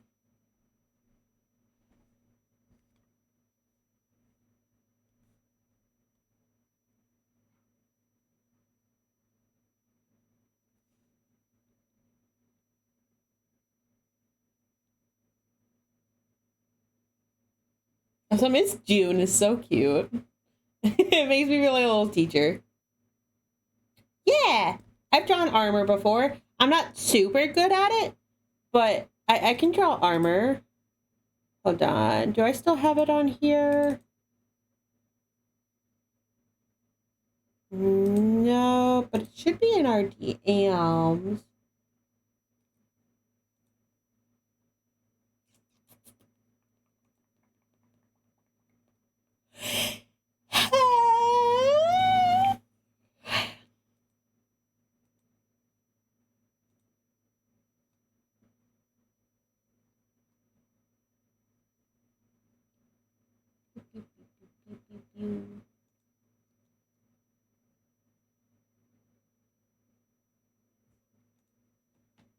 Okay.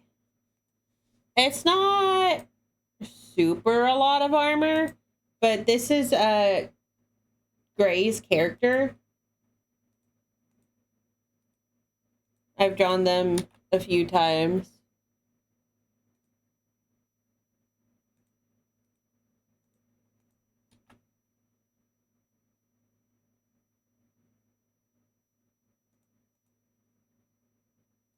And then blah blah blah blah. This is gonna be a super old art because I drew this version of this character 5 ever ago.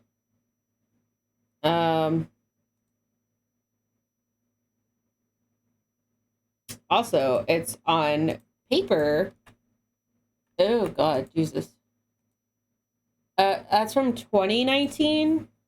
So, like I said, super old.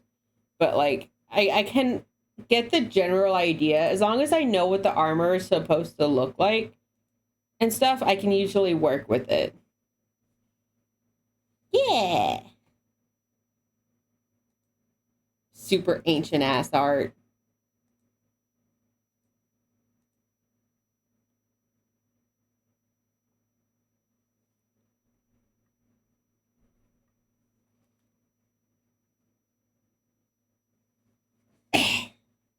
I mean, I'm best with like cutesy stuff, as you can tell, especially like ruffles. I love drawing ruffles, but I'm always down to try something new.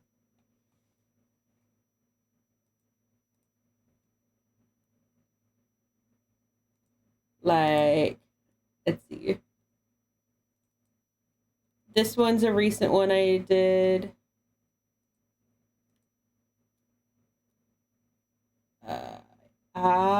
Where is it? I'm sure I have it on here. And this is another piece I did. Uh, oh, did I already? Oh, no, there it is. I was pretty happy with this piece. All the medals and stuff and everything on it.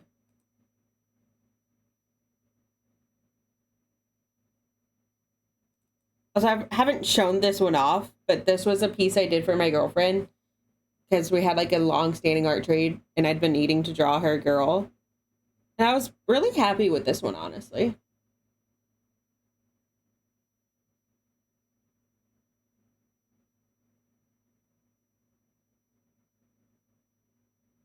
It's based off the Sonic pose.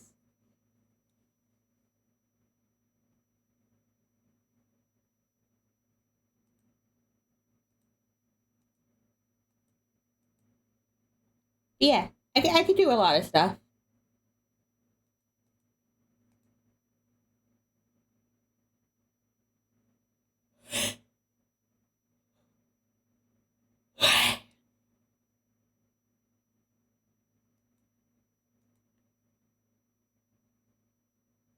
Explain to the manager that I have a nut allergy, but that it doesn't affect anything. First aiders are aware, and my EpiPen is located in my drawer if needed.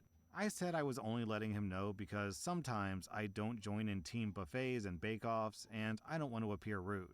That manager sent out an email to the entire department banning nuts of any kind in the office because my full name is allergic. I was mortified and hastily explained that there was no need for that. It's Same. not that kind of allergy. I'm only ill if I eat them, not if other people do.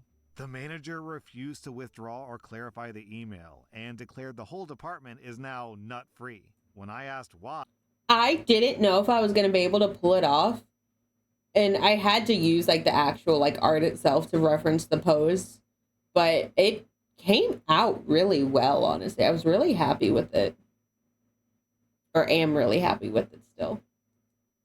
he said it's company policy that if anyone has an allergy, the allergen is banned from the department and he can't change it. I explained that in my 12 years working here, this has never been the case. I asked him to withdraw the email and explained again the reasons that it was not necessary. He refused, saying his decision was final and that it will not be changed. He's not getting sued for something like this, and he literally walked away from his desk. Since his email went out, there have been a lot of snide comments like, "Oh, I would love a peanut butter sandwich, but thanks to you know who, I can't. All these people with made up allergies looking for attention. And here comes the fun police when I walk past." It's been a month and it's escalating.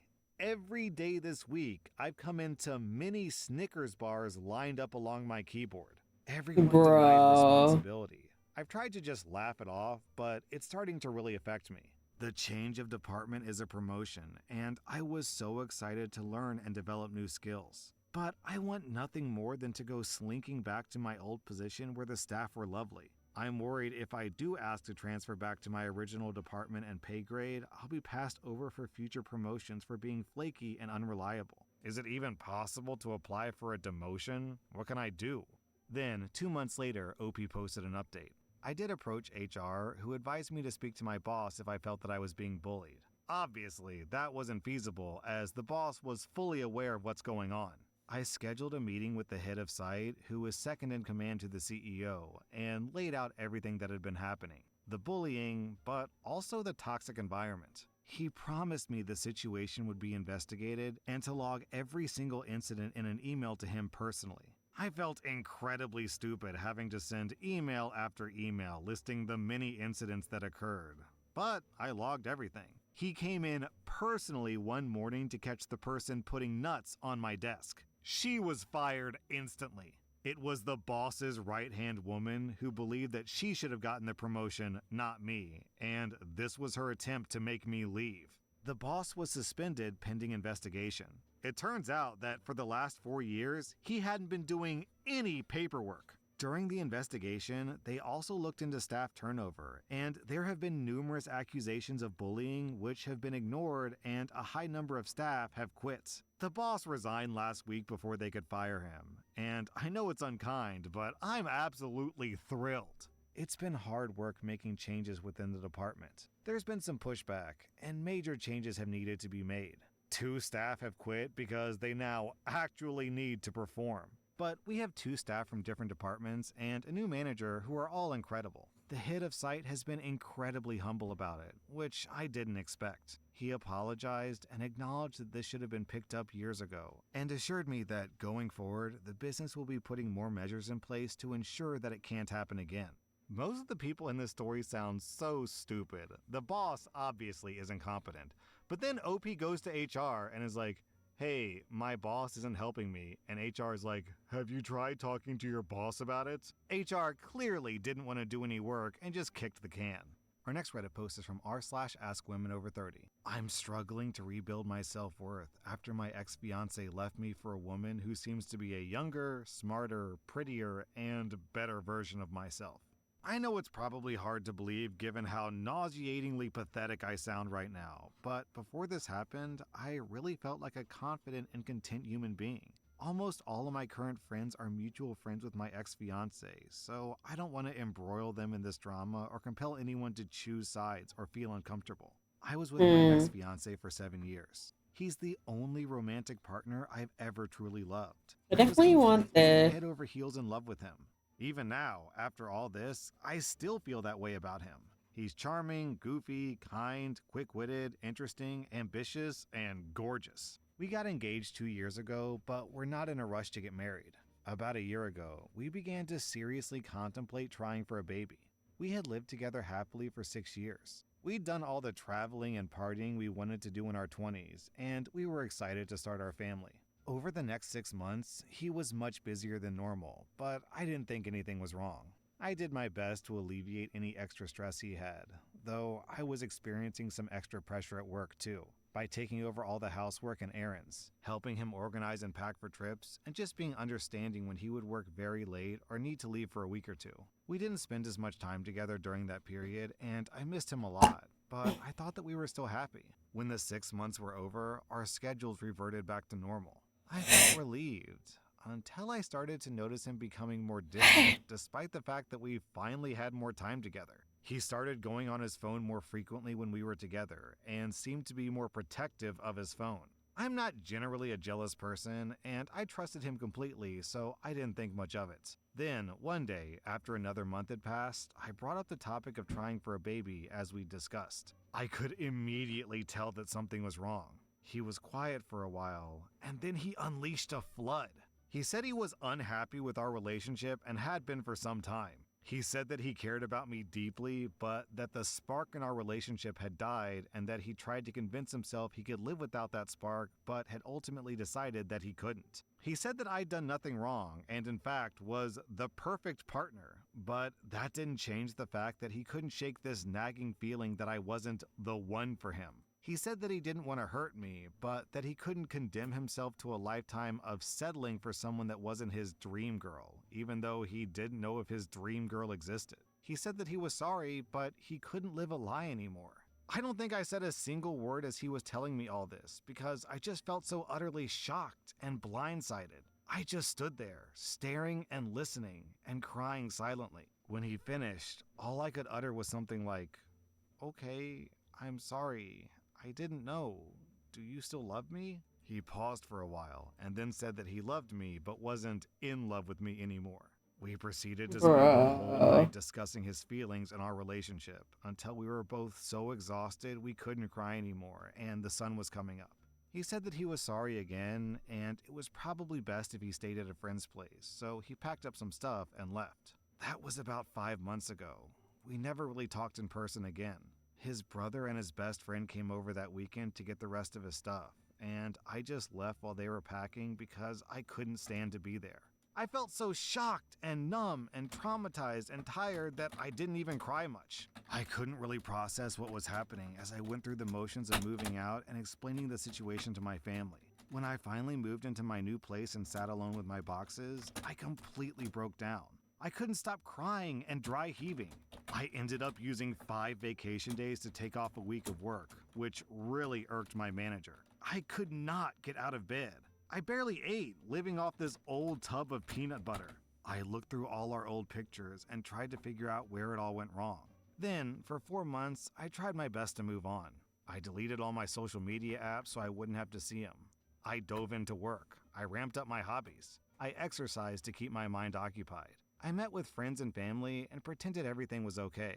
I started going to my therapist again, which helped a bit. I finally thought that I could see the light at the end of the tunnel. Then, a month ago, I ran into a mutual friend from college. She said it was really sad to see that we weren't together anymore, and surprised to see how he'd moved on so fast. I told her I wasn't keeping up with him anymore, but that I was doing okay. When I got home, even though I knew it was a terrible idea, I re-downloaded Instagram and went to his profile. His latest picture was him at his cousin's wedding with his arm around a gorgeous girl. All the old pictures of him and I were gone from his profile. Again, I knew it was a terrible, self-destructive idea, but I went to the girl's profile and Googled her. She is literally a younger, smarter, prettier, and better version of myself. We both studied at the same university, but she completed a prestigious program that I was rejected from. We both had green eyes and brown hair, but she is far prettier and legitimately looks like a model. We're both thin and fit, but she has an amazing hourglass figure and looks far more stylish than me and has tens of thousands of followers, even though she's not an influencer or whatnot. In fact, we both work at the same company. I'm pretty sure my ex met her through work. But she landed a job in a prestigious division right out of undergrad and likely makes more money than me. She's an improved version of me, 7 years younger, and the love of my life is dating her. For the past month, I've been spiraling.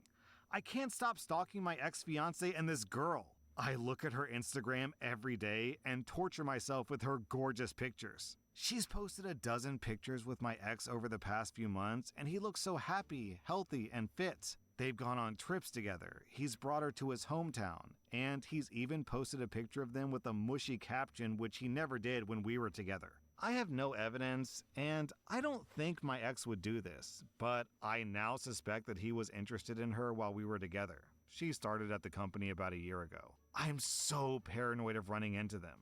I can recognize that my behavior is obsessive and masochistic, and I've deleted my Instagram and told myself that I'm not going to do this anymore, only to wake up the next day and re-download the app and do it again. My therapist has been trying to help, but I just cannot move past this. I'm stuck in this mental loop of self-loathing and self-pity, this crazy mix of extreme sadness and latent anger. I feel so incredibly low, worthless, used up, discarded, and suddenly so incredibly old. I know that comparison is the thief of joy. I know that I'm objectively still young enough to move on. I know that social media is a highlight reel and their relationship may not be perfect. I know that this girl has done nothing wrong to me. I know that my ex deserves to find his dream girl, but none of this knowledge helps soften the fact that I thought that by this time this year, I would be pregnant with the love of my life. And instead, I'm alone and he's found someone better. Then, 3 months later, OP posted an update. The night I made that post, I finally blocked my ex-fiancé and his girlfriend on Instagram, as many of you suggested. I think that actually verbalizing how obsessive and masochistic my behavior was, instead of keeping it all inside, and finally feeling validated in my emotional reactions after reading your sympathetic comments clicked something in my brain. I tried to break out of that self-destructive loop, to stop torturing myself with their perfect pictures and reclaim a modicum of self-respect. It was an incredible relief not to be constantly following the impulse to view their new pictures and give myself some time to heal instead of picking at that scab every single day. That weekend, I decided to reconnect with my family and friends and stop pretending that I was handling the breakup flawlessly. They were incredibly compassionate, though also shocked that I had been hiding my dark feelings so well, and it was like I'd instantly rebuilt my support network. I didn't realize how emotionally isolated I'd become until I was able to be honest and open with the people in my life. I did continue to avoid talking to friends who were mutual friends with my ex because I didn't want to put anyone in an awkward position, but I was able to reconnect with a few of my other friends, and I took the initiative to finally make fun plans. Getting out of the house to enjoy brunches, hikes, and shows with my friends over the past few months has been incredibly beneficial for my mental health. Just being in new environments and focusing on people other than my ex was therapeutic. even for someone who tends towards introversion, like myself. Another popular suggestion from you guys was finding a job at another company, away from my ex-fiance and his girlfriend. I didn't think that would be possible since the job market in my field is not great at the moment, but I began actively searching for other positions. I brushed up my resume, filled out a couple applications, and even surprisingly secured an interview. Then, out of the blue, someone above me in my division quit to join a competitor. The senior managers were quite eager to fill this role quickly, so they decided to go with an internal hire. After 5 or 6 Oh. rounds of interviews, God, I Wow. absolutely I haven't even finished your icons yet. Stinky.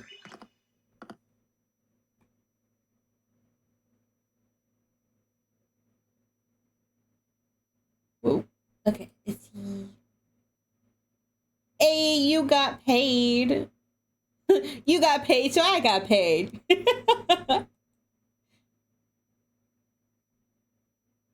Ooh.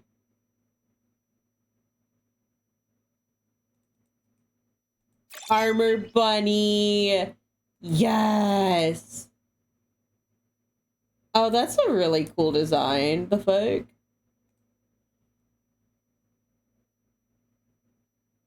Funky. I will do my best.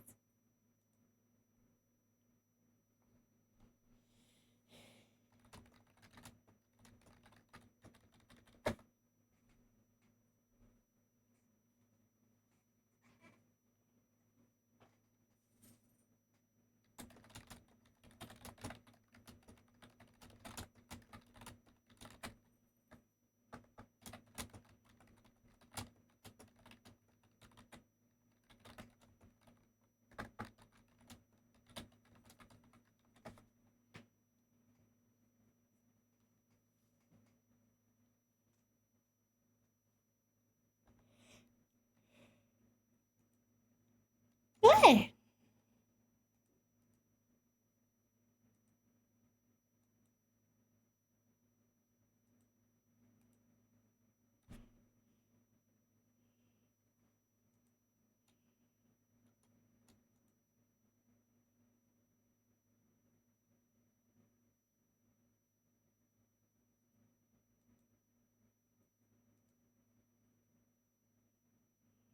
So I forgot. I need to update my goal.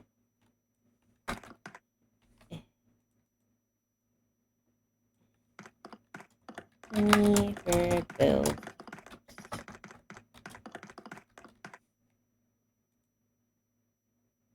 I do have a job, but money for bills still helps.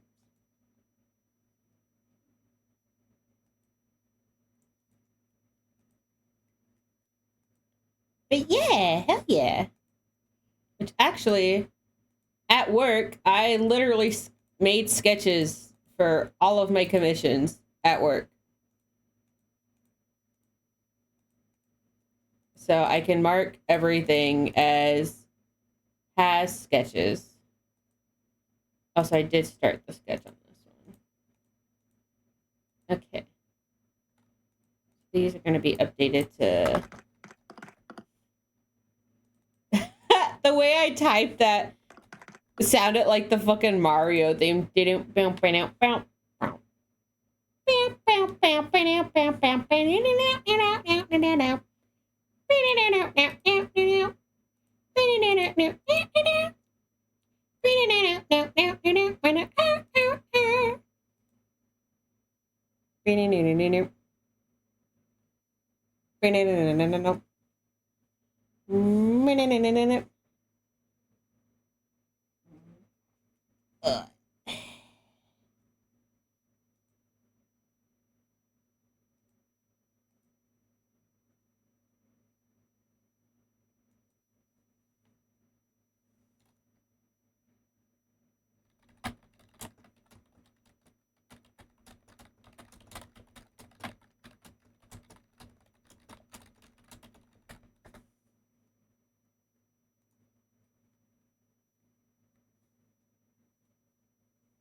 Hell yeah.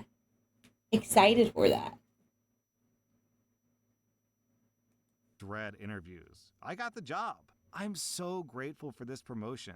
Not only is the salary substantially better, but the hours are actually more consistent as well. It's crazy. I feel like the momentum of my life has shifted so quickly, and I finally have an office. It's tiny, but I really enjoy it. The only downside was this promotion also meant that I would have to continue working in the same building as my ex. And as I left work before Christmas, the moment I'd been dreading came. I ran into my ex as I was leaving the office. We exchanged a few pleasantries and he complimented my new haircut. I thanked him, wished him well, and said that I had to hurry to catch the next train. I wish I could say that I felt cool and collected, but I was so nervous to see him again for the first time in like 6 months that I was almost shaking. On the commute home, I calmed down and actually thought, hey, that wasn't so bad. He looked good, but I didn't feel a rush of sadness or desire or anything. I mostly just felt awkward, like we'd become strangers again. I didn't feel that familiar impulse to stalk his Instagram, and actually felt happy to see that he was doing okay since I'd cared for him so many years. I felt like at last I was really moving forward. The next day, I woke up to a dozen messages from my ex-fiance. They started at around 2 a.m. and were slightly incoherent in parts, so I'm guessing he was a bit drunk when he sent them. They were all long walls of text, which surprised me because he's not typically big on verbalizing his emotions. He wrote that he hadn't been able to stop thinking about me since we ran into each other outside the office, that he was sad that we weren't friends anymore because I still felt like his best friend, and that he regretted how everything went down. He said he questioned if he'd made a huge mistake in a moment of weakness and messed up his whole life, and that he couldn't help regret it all when he saw me. He'd apparently noticed that I had blocked him on Instagram, which I found funny given how intensely I'd been stalking his Instagram. And he said that made him really sad.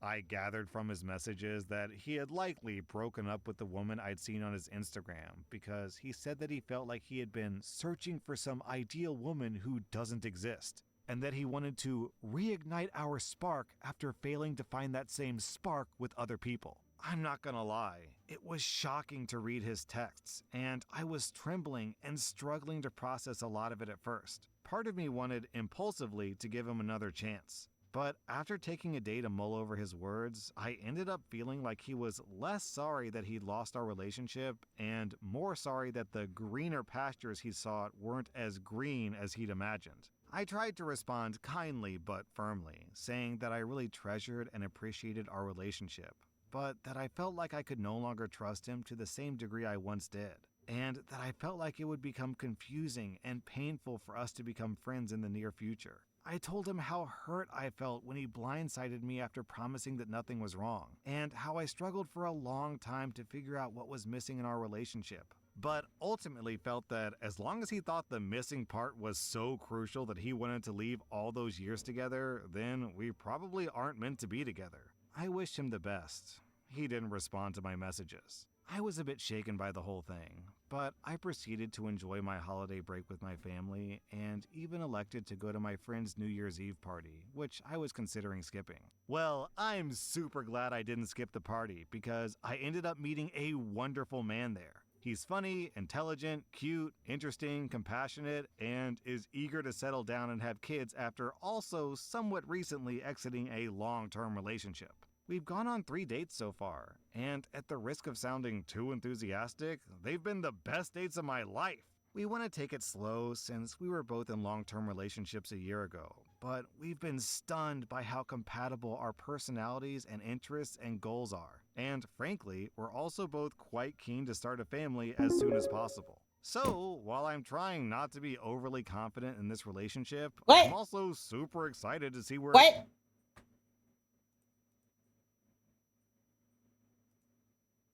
Another one?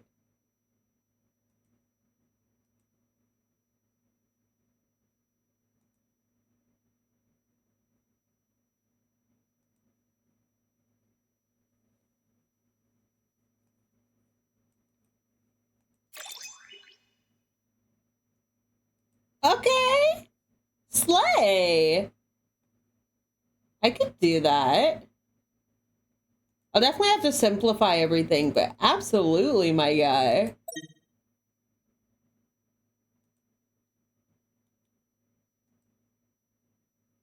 a second commission as a trans bitch.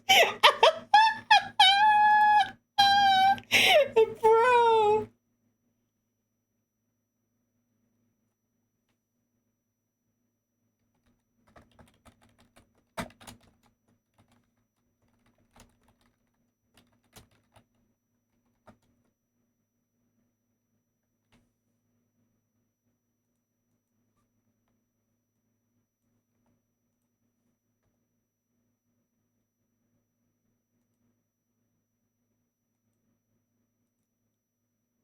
I've got to share this.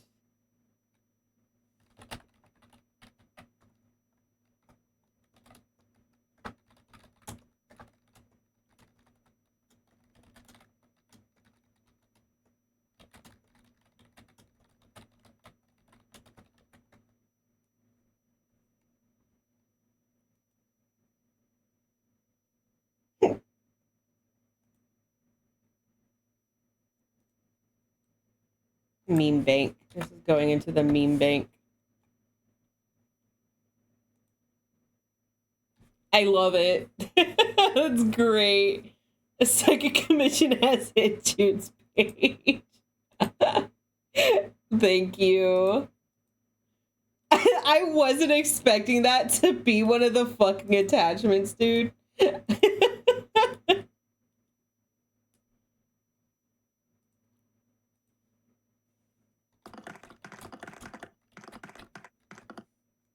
Yeah.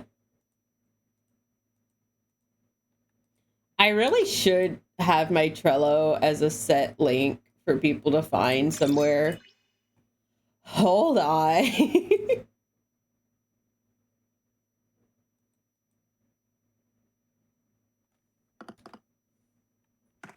I can't have it there. We're gonna put it as my website. Yeah.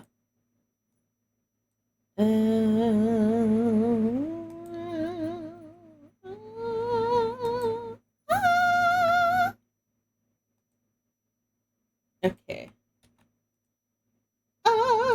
Actually,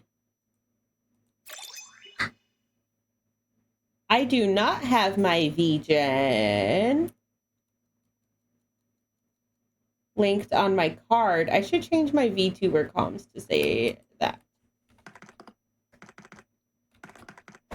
Blah, blah, blah, blah, blah.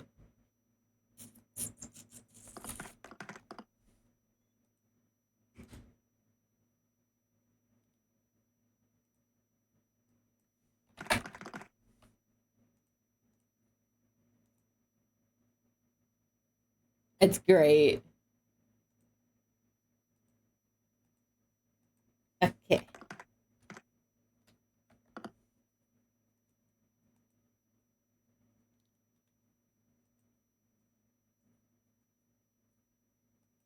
That's not Yover.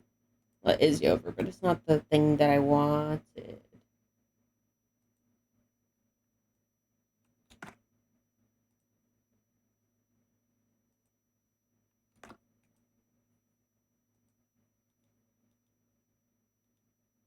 Okay. And then I want to link my VGen. Yeah.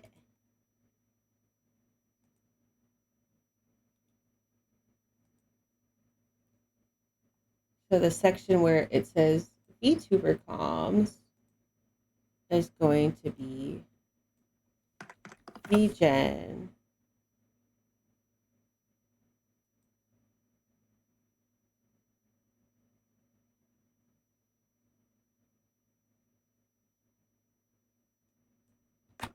It's going to go there.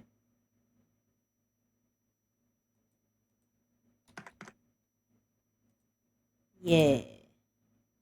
Yes. Okay, so my links are to my YouTube, commissions, VGen, TOS, Trello, Blue Sky, Twitch, Coffee, TikTok. Okay. Publish changes. Wowee. Okay. All right, and so then we're going to link my card as my website.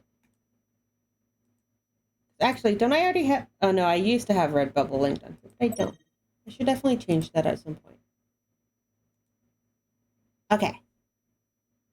Thank you, SariBot. Markin makes a dark joke. It's okay. We make 9/11 jokes here all the time.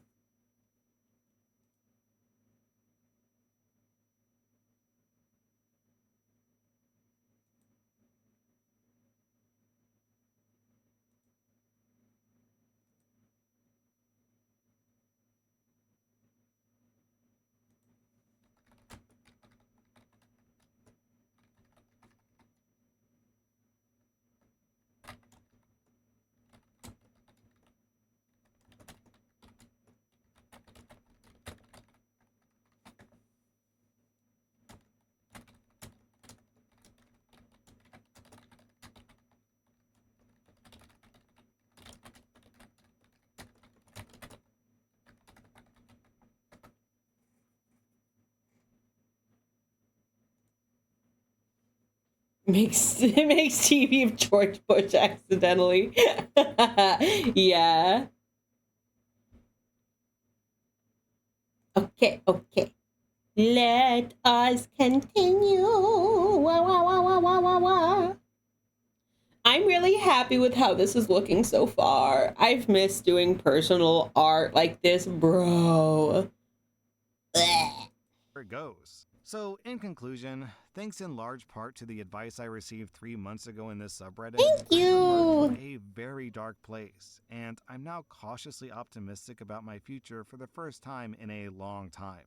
This post is the perfect example of the phrase, "the best revenge is a life well lived." Also, it stands as testament that you should never end your own life because when you're at your rock bottom, the only place to go is up.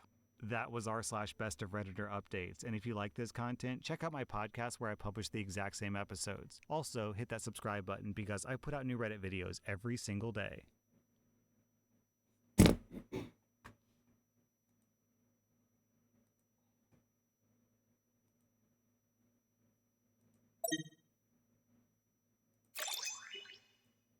Oh, this sound. Welcome to r/top posts, where OP's husband simply can't live without boobies. Our next Reddit post is from r/am I the butthole. My husband needs to touch my breasts to fall asleep. I'm exhausted and need a divorce. I'm a 26-year-old woman, and I've been together with my husband, who's 30, for 5 years, and he needs my breasts/boobs/whatever to fall asleep. Every single day, he goes to bed at around 10:30. You had to be responsible. Yeah, you do. You can either get like the really stupid fucking voice for a minute, or you can save up for a VIP badge. This was my plan all along. No more metal pipes for me. 30 to 11 something and calls me over when I'm not even feeling sleepy, just so he can touch my breasts for his own sleep. From the very beginning of our relationship, he's had this habit. At first, I thought that it was cute and kind of endearing sometimes, and I didn't mind it. But ever since we've married, it's become suffocating. It gets worse with no matter what position I try to sleep in, he always reaches for me. If I turn away, he'll spoon me and still find a way. If I push his hand away or say I'm not in the mood to be touched, he whines like I'm depriving him of something essential and gets genuinely upset. He claims it helps him relax and fall asleep, but I feel like I'm just an emotional support object at this point. I've tried compromising and suggesting that he hold my hand, cuddle a pillow, or even just rest his hand on my stomach. Nope, it has to be my breasts, or he just can't sleep. And if I try to set boundaries, he makes me feel guilty saying things like, "So now you don't love me anymore?" Or, "This is a normal thing between partners." This has been wearing on me for years, but lately I just dread going to bed. I feel like my body isn't even mine in my own home. main reason this makes me so mad is because this is the only form of affection I get from him. Forget cuddles or romantic kisses, he doesn't even give me a hug. A hug!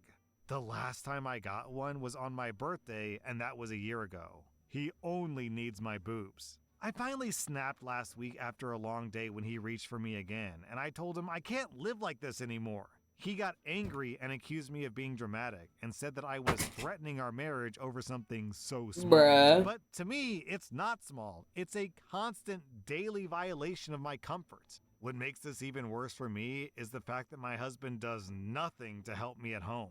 He goes to work at 8 and I go at 5. He comes back at 5 p.m. and I come back by 7. From 7 p.m. to 12, I have to make up for all the chores at home, cooking, cleaning, laundry, etc., while he plays games in his room. On weekends, he doesn't even help me. He refuses to do anything, so naturally, I have to make up for Dump being the him. bigger person.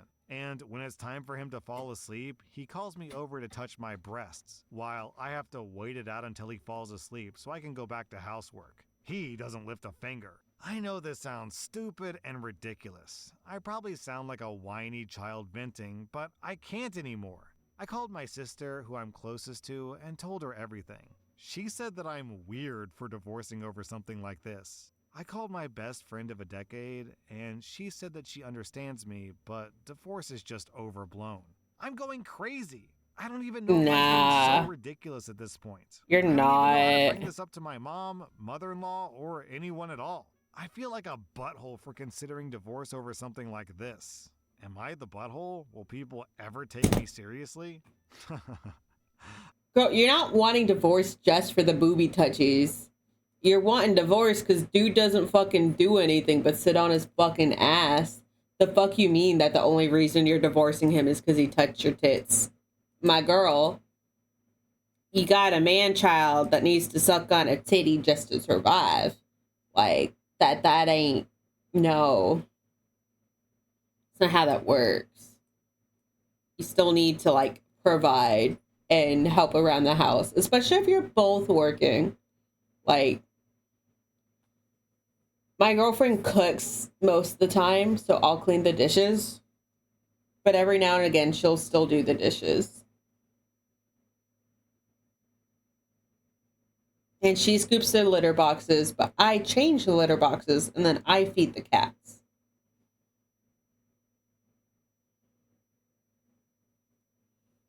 You gotta split them chores. If you're both working, those chores have to be split.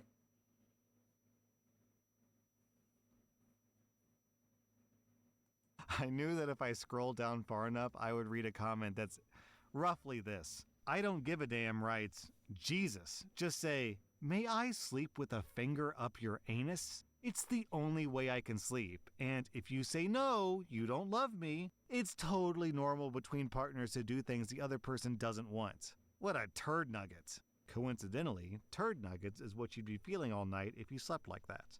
Our next Reddit post is from r/Am I the Butthole. Am I the butthole for bringing my own cheese to a restaurant because my boyfriend thinks ordering extra is financially irresponsible? So I'm a 28-year-old woman, and my 30-year-old boyfriend has this thing about not spending money on what he calls unnecessary charges at restaurants. He refuses to pay extra for anything.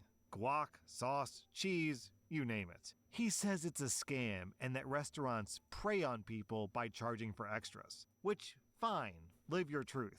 But I love cheese. Love it. And there's this burger spot that we go to where adding cheese costs $3.50. Yo, Jesus. what? My boyfriend always makes a big deal about how it's a ripoff and pressures me not to get it. That I is a usually ripoff, cave girl, the to avoid fuck? confrontation.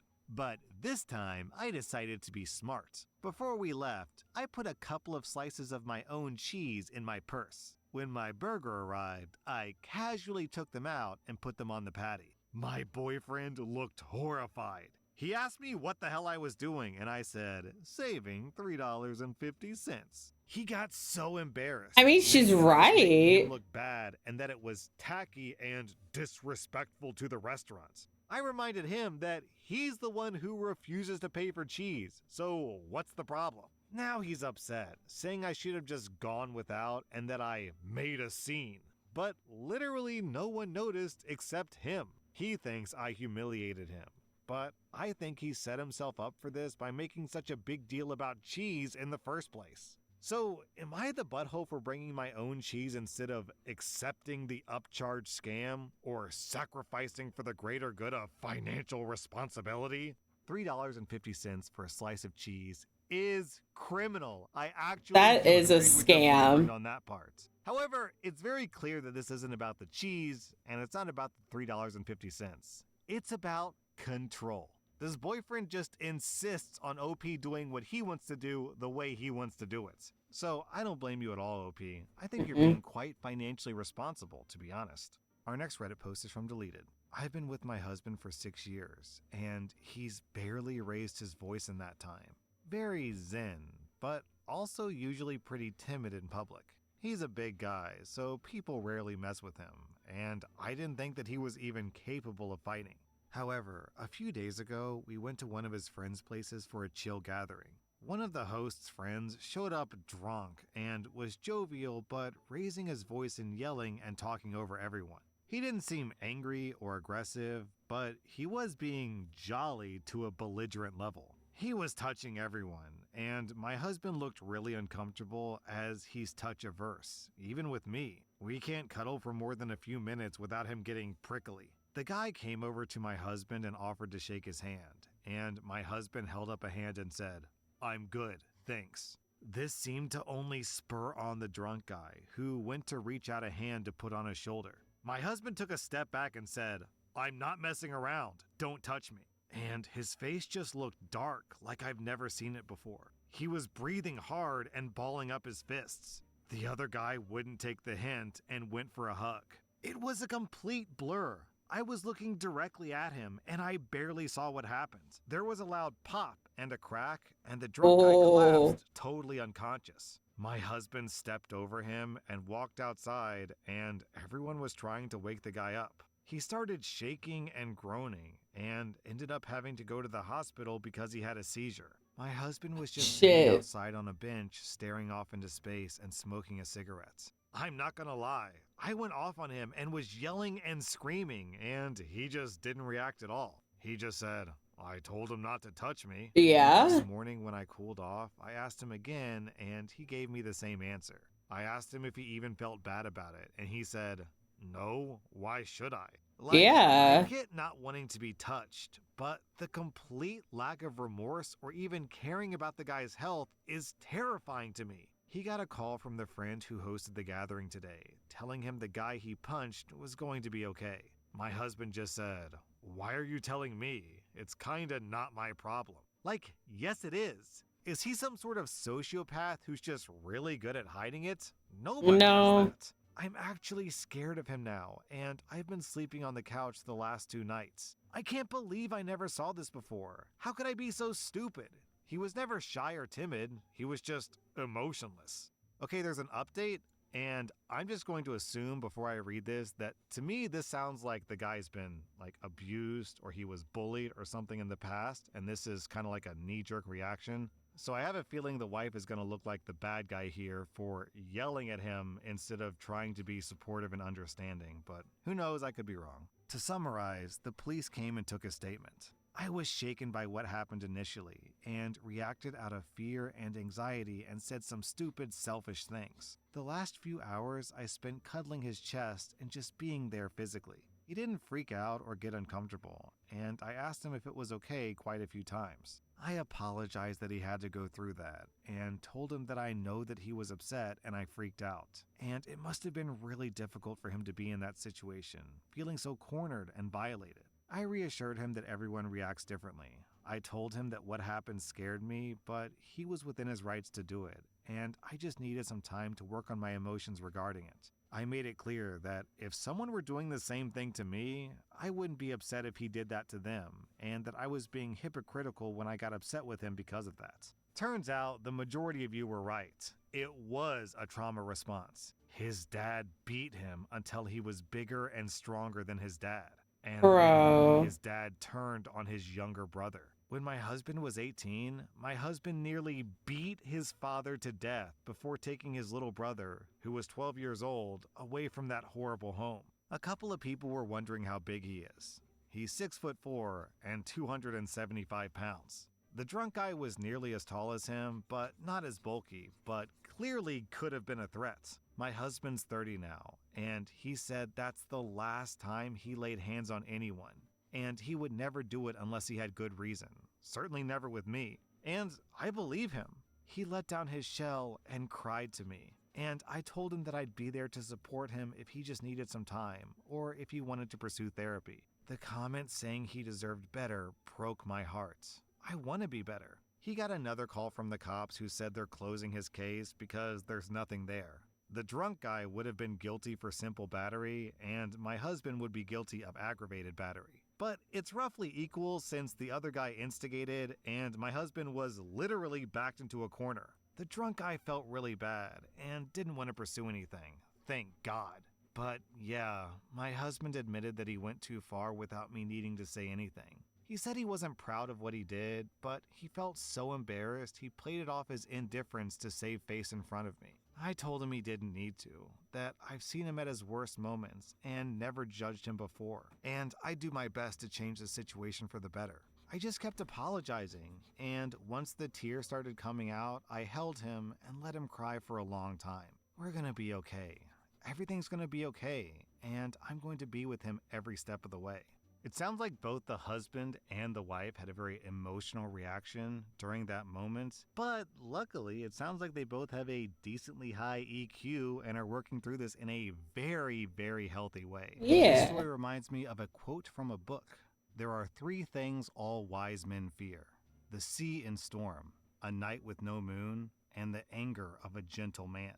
Our next Reddit post is from r/am I the butthole. Will I be the butthole if I keep my ex's life insurance payout instead of giving it to his pregnant girlfriend? My ex and I were together for 7 years, and we got engaged 2 years ago. Around that time, we both took out life insurance policies, listing each other as beneficiaries. It made sense at the time because we were planning a future together. Then, 6 months before the wedding, he cheated on me. I was devastated, but I forgave him because I didn't want to throw away 7 years of my life. I thought that we could move past it. But 2 months before the wedding, he blindsided me. He left me for the same woman he cheated with. I was Bruh. completely heartbroken.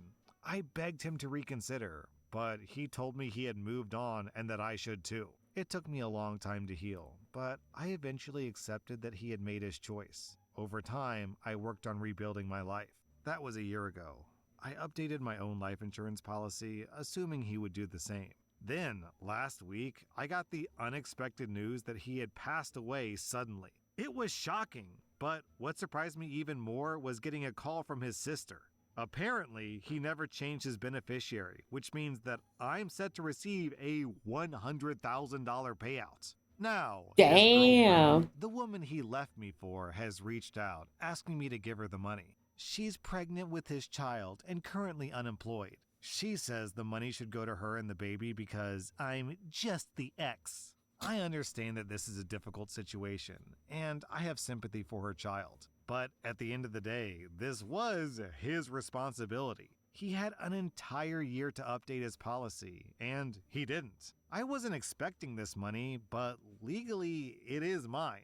I didn't take anything from anyone. It was his choice to leave things as they were. I don't think I should be obligated to give it up, especially considering how he treated me. This isn't about revenge or pettiness. It's simply about the fact that I was named the beneficiary, and I see no reason why I should be the one to fix a mistake that he made. That being said, I don't want to be heartless. I'm considering setting aside a small amount for the baby because none of this is the child's fault. But at the same time, I don't think that I should feel guilty for keeping what was legally left to me.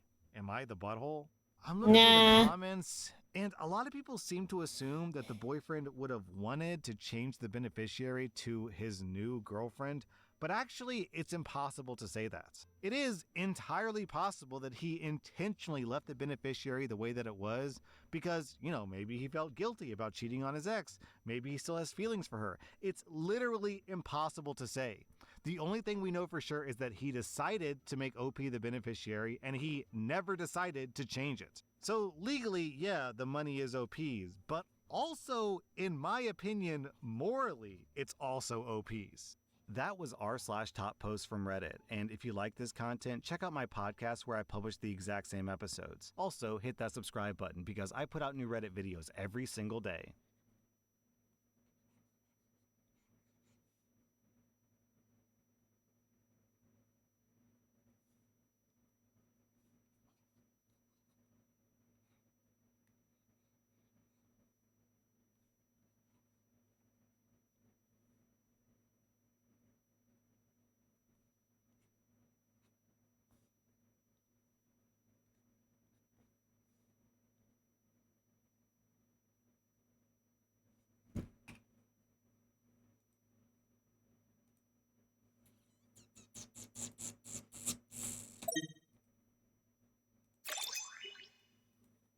Welcome to r/Am I the Butthole, where OP creates a binder of the abuse she suffered and shows it to the new wife. Am I the butthole for sending my ex's wife a binder documenting his abuse after I found out that she was pregnant? I have an ex who I was in an abusive relationship with that ended with quite a bang. He was arrested for harassment and threats with a dangerous weapon, put on probation for 5 years, and can never own a firearm again. The abuse started mentally, then financially, then physically. During my years with him, I did think to save a good amount of evidence of the abuse and documented a lot in personal journals. In the years since, I've gone to a lot of therapy, and I mean a lot, and ended up compiling that documentation into a binder. I basically scrapbooked my way through processing trauma.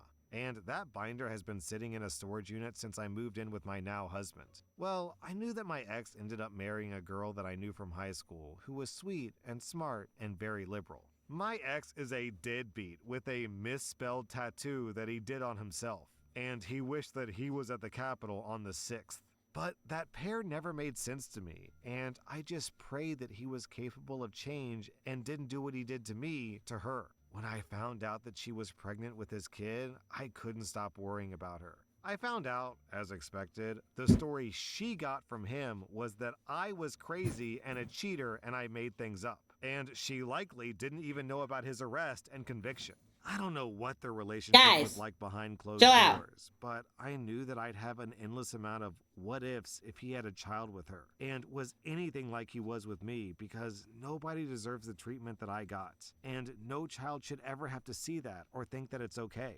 So I made a copy of every single page I put in the binder and packed them up with a handwritten note offering to talk about anything if she'd like. Olive, I gave them to a crazy ass mutual cat. friend to deliver so that she couldn't intercept. About a week later, she texted me. We met for coffee and she brought the papers, pulling pages out one by one and asking for context and comparing the story he told to mine. After a bit, she just sat silently and told me how sorry she was for what I went through. I was a little surprised she believed it, no question, and she told me she didn't believe any of it until the official court records and my victim impact statement. Then it was like it all clicked how real it was. I offered her a room or any help if she wanted to leave, but she said that she was going to head home and pack a bag for her parents. It's been a few days since, and she's staying with him until she decides her next move, but hasn't told him the real reason behind this all yet. At first, I had no doubt or regret about what I did, but I've had some people tell me that I had no business blowing up her life, and I have no idea what he's like now. But I was doing what I think I would want someone to do for me. I'm not sure. Am I the butthole? Personally, No. I think you did the right thing. Though Yeah. some may see this as meddling, I see it as just extending a helping hand. OP, you get 0 out of 5 buttholes. And your ex gets, who knows, anywhere between like 3.5 to 5 out of 5 buttholes depending on what he actually did, because OP was pretty vague. Suffice to say, he sounds like a real piece of work. Am I the butthole for refusing to let my sister and her kids move into the house that I bought? I'm a 32-year-old woman, and I just bought my first house. It has 3 bedrooms, a yard, and is just what I need right now. I'm single and have 2 dogs. My sister is 34, has 3 kids, and lives in a 2-bedroom apartment. Lately, she's been talking about how such a tiny living space is not enough for the 4 of them. When she learned about the house I bought, she became very upset and told me I was being wasteful, as I'm single and don't have kids, and therefore don't need such a big space. I reminded her that what I do with my hard-earned money is none of her business. She went on to complain to our mother about how selfish I was being. Yesterday evening, I got a call from my mom telling me I should let my sister and her kids move into the house. My house. I told her that no one was going to live in the house that I paid for but me, and that the extra space would be great for my dogs to play in. My mom also got very upset with me and told me that I was being unreasonable, that my sister's kids are growing and they need the space more than my dogs. I offered to help my sister out financially so that she could rent a bigger place. My mom got my sister on the phone, who shot down the idea, telling me that I needed to let her and her kids live in my You don't house. need to do When I refused shit. again, she very generously suggested a compromise. I could live in the house with her and her kids, and I wouldn't have to find somewhere else to live. She said this as if she was doing me a favor. I told her she'd lost her mind and hung up. Am I the butthole or is she? I know my sister is struggling financially, but this kind of entitlement is ridiculous. OP, she is so entitled that I literally misunderstood the story. When your sister said she wanted to move in, I just assumed that she meant moved in with you. But no, she wants you to just give her the entire house for free. Yeah, So your sister is Jesus. just living in fantasy land. You get 0 out of 5 buttholes. I'm giving your sister 3.5 out of 5 buttholes. Will I be the butthole if I refuse to buy a tacky painting that my sister-in-law made for my family? I'm a 52-year-old woman, and this situation concerns my husband's brother, Drew, who's 59, and his wife of 5 years, Suzanne, who's 35. Drew supports Suzanne on his income while she focuses on her dream of being an artist. She makes paintings of people and animals and has a website where she advertises her work for sale. Privately, I don't think her art is very good. It's absolutely better than what I could do, but it doesn't look professional, if you know what I mean. My husband feels the same, so we have not opted to purchase any of her art, despite her dropping hints here and there about it. The art on her website is priced in the $3,000 to $5,000 range. I realize that labor and cost of materials must be taken into account, but given the quality, those prices seem outrageous to me. I suspect she's not making regular sales because she started making portraits of friends, family, or pets as a surprise. And usually, said family and friends end up feeling obligated to buy the painting as a courtesy. Unfortunately, my husband and I were the latest victim of this sales tactic. My son recently proposed to his girlfriend, and we took the two of them, his girlfriend's parents, and our daughter out to a fancy dinner to celebrate. Both my kids posted pictures from dinner on social media. Without telling anyone, Suzanne decided to make a painting of one of these pictures of everyone smiling for the camera. She revealed the big surprise at a party that she and Drew hosted 2 weeks ago. The painting is a whopping 40-inch by 58-inch piece, and I honestly think that it's awful kitsch and tacky. I told Suzanne that it was sweet of her to commemorate such a special moment in our family, but I carefully avoided saying anything about liking it. As I feared, she kept dropping hints throughout the party about how we could buy it as a wedding gift, and she would be happy to give us a big discount off what she would charge someone else. But who else would buy it? I politely dodged these hints, and she was clearly disappointed.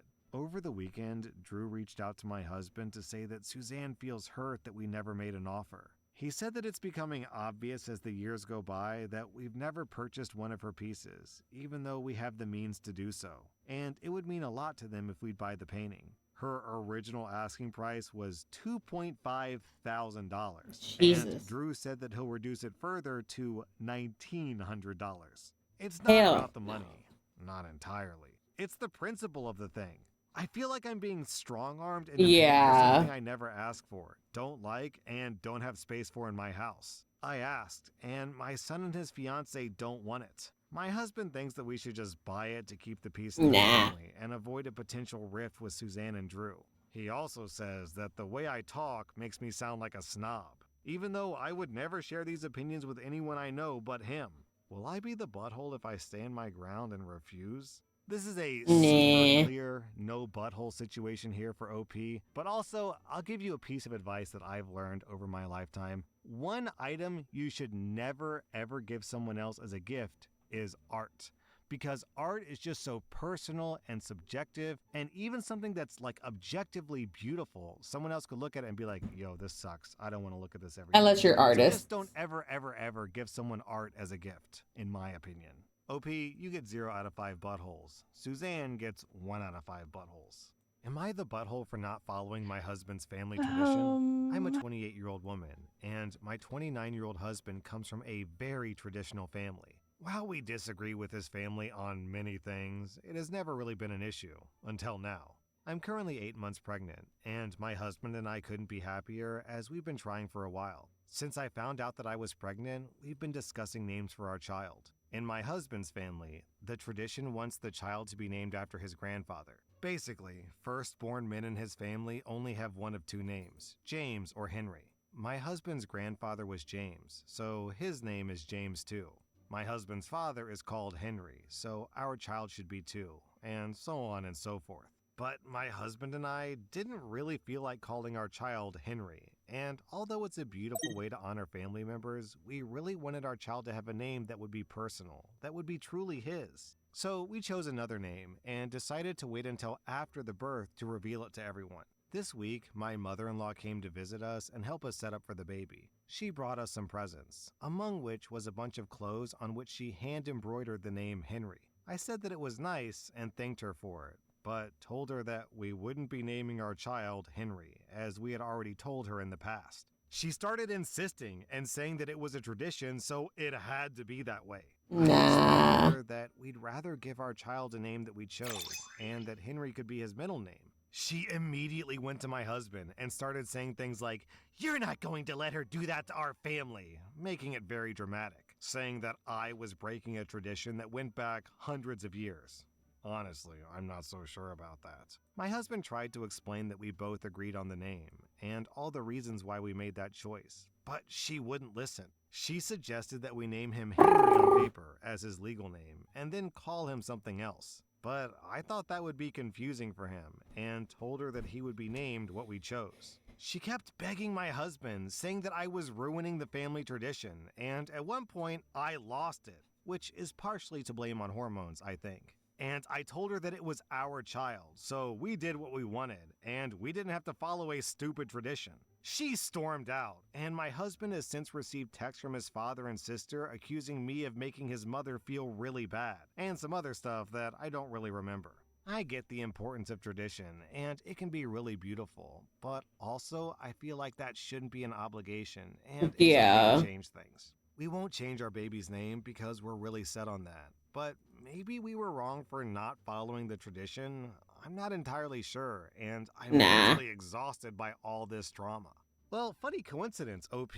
It seems that in your family has a tradition of each child getting their own individual name, right? Because you aren't. Oh, I forgot to draw her little petals on her so head. aren't you actually honoring your family's tradition? And I'll bet you your tradition has been going on longer than their tradition. So wouldn't that make your tradition even more important? OP, you get 0 out of 5 buttholes. And I'm inclined to give your husband 0 out of 5 buttholes as well, unless he refuses to step up and take responsibility and defend you in front of his family. I'm giving your over-dramatic in-laws 0.5 out of 5 buttholes. Am I the butthole for embarrassing my husband's coworker for embarrassing me and my husband? A few months ago, after many years of trying to conceive, my husband and I, he's 32, I'm 33, had a gorgeous, healthy baby boy. My husband and I are black, which is pertinent to this story. We were over the moon, and family, friends, and coworkers had also been excited for us. Right after I delivered, my husband emailed a birth announcement with a photo of our son to everyone in his office. Fast forward a couple of weeks, and my husband came home fuming after his first day back at work. One of his coworkers informed him that another guy in the office, a new young employee my husband barely knew, had been telling everyone willing to listen that my husband couldn't be our son's father because that baby is too light to be his, and his hair is too long and straight. That's a white man's baby, or an Asian's. This guy proceeded to tell everyone what a sucker my husband was, and that his excitement over finally becoming a dad was blinding him to the reality that he had been cheated on, and his wife impregnated by another man. Side note for anyone who's still unaware in 2025, black babies in general are fairly pale as newborns, and their Yeah. skin darkens over the first few weeks. Hair changes to a curlier pattern and are usually gradual as well. Our son was no exception, and is now my husband's mini-me. My husband said that he immediately confronted and questioned the guy, who completely denied saying anything inappropriate and claimed he only said, as a joke, the baby was too cute to be my husband's. But others in the office confirmed the first coworker's account. Not only that, the guy had tried to parlay his superior perception skills into some weird form of workplace clout. Fortunately, the guy got moved to a different shift that same week, so my husband didn't have to see him again.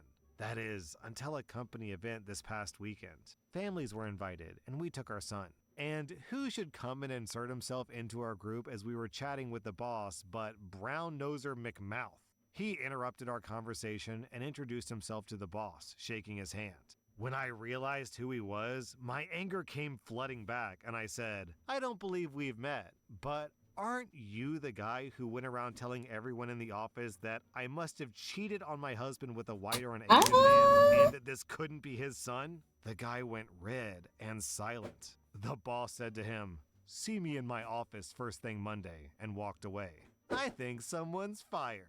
My husband said I went too far because it was already over and done with.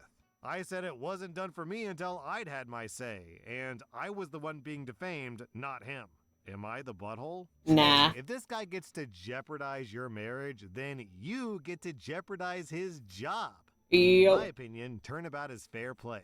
OP, I'm giving you 0 out of 5 buttholes. I'm giving the coworker 1 out of 5 buttholes. That was r/am I the butthole. And if you like this content, check out my podcast where I publish the exact same episodes. Also, hit that subscribe button because I put out new Reddit videos every single day. I forgot how much I love coloring um the designs that I've gotten from this person. They're one of my favorite designers, dude. These are by, oh, what's their name again? Kurioko. Kuroko? I don't know. It's something like that, but I've owned this girl for, God, like almost 10 years, dude. Holy shit.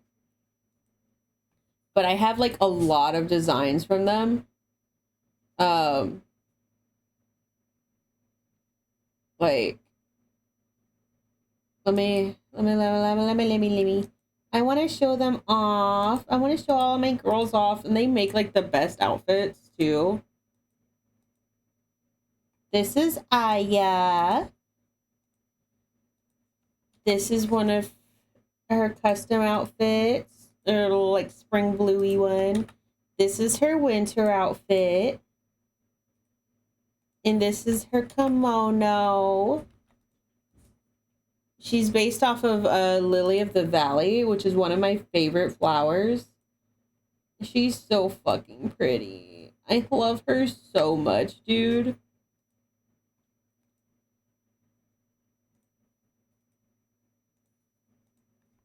And then this is my girl, Amaret. I don't have any... Or wait, no, I do have a custom outfit for her. And this is her winter outfit. Pretty baby girl. I love her. This is Cascada. She doesn't have any custom outfits, but that's okay. I still love her. This is Tessa. Which one of her images is broken? I need to...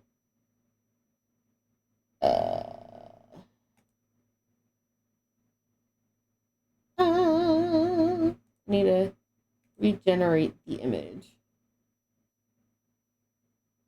I think it happened during there was like a recent little outage on Toy House, so some images kind of messed up. Ooh, I hope I didn't lose that image.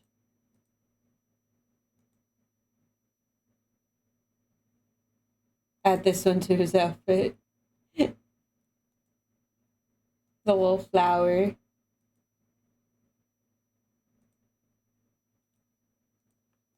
And this is my girl Olive. This is like the worst quality image I think I could ever have of this girl. Depression. I need to try and get a better quality image of her sometime. She's so baby. I love all of the kids that I've gotten from this person. Actually, I think I have. Do I have one more? Or did I trade that one away? I think I traded them away. Yeah. I think I still have some on my trade account.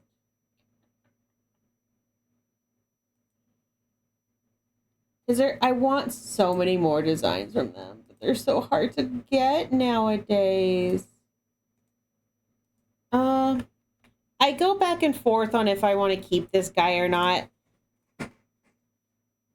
He's cute, but I don't know if I truly want him. But he is baby. He's very baby coated.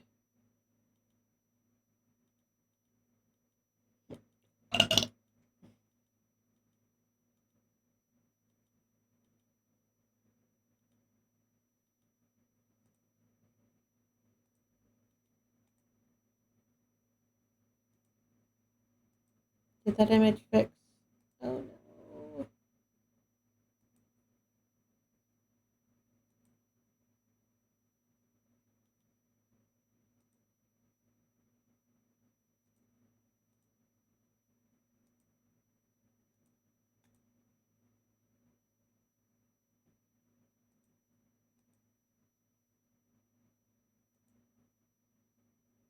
They do. They do always hit the mark.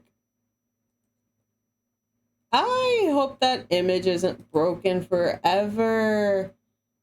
Ooh, I need to get a flash drive that I just back up all of my characters to, just in case anything ever happens to Toy House.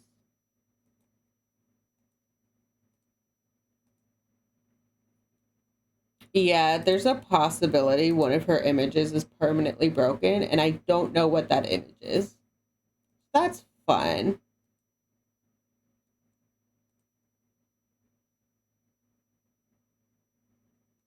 Oh boy. Okay. Well, that is my quick little break showing off my guys. I love Kuroko. And the way they color is always so fun. And I love being able to pull like so many different shades from their art to like make mine. Because it just, I don't know, it feels so fun, so watery, colory. I love it. Their art's so good. Hey. Sorry.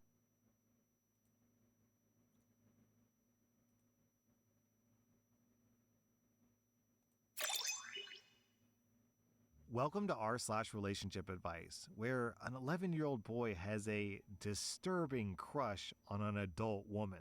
Our Oh next recording is from no. Deleted. I'm a 23-year-old woman, and I've been with my 26-year-old boyfriend for almost 3 years, and we live together. Recently, his parents were arrested.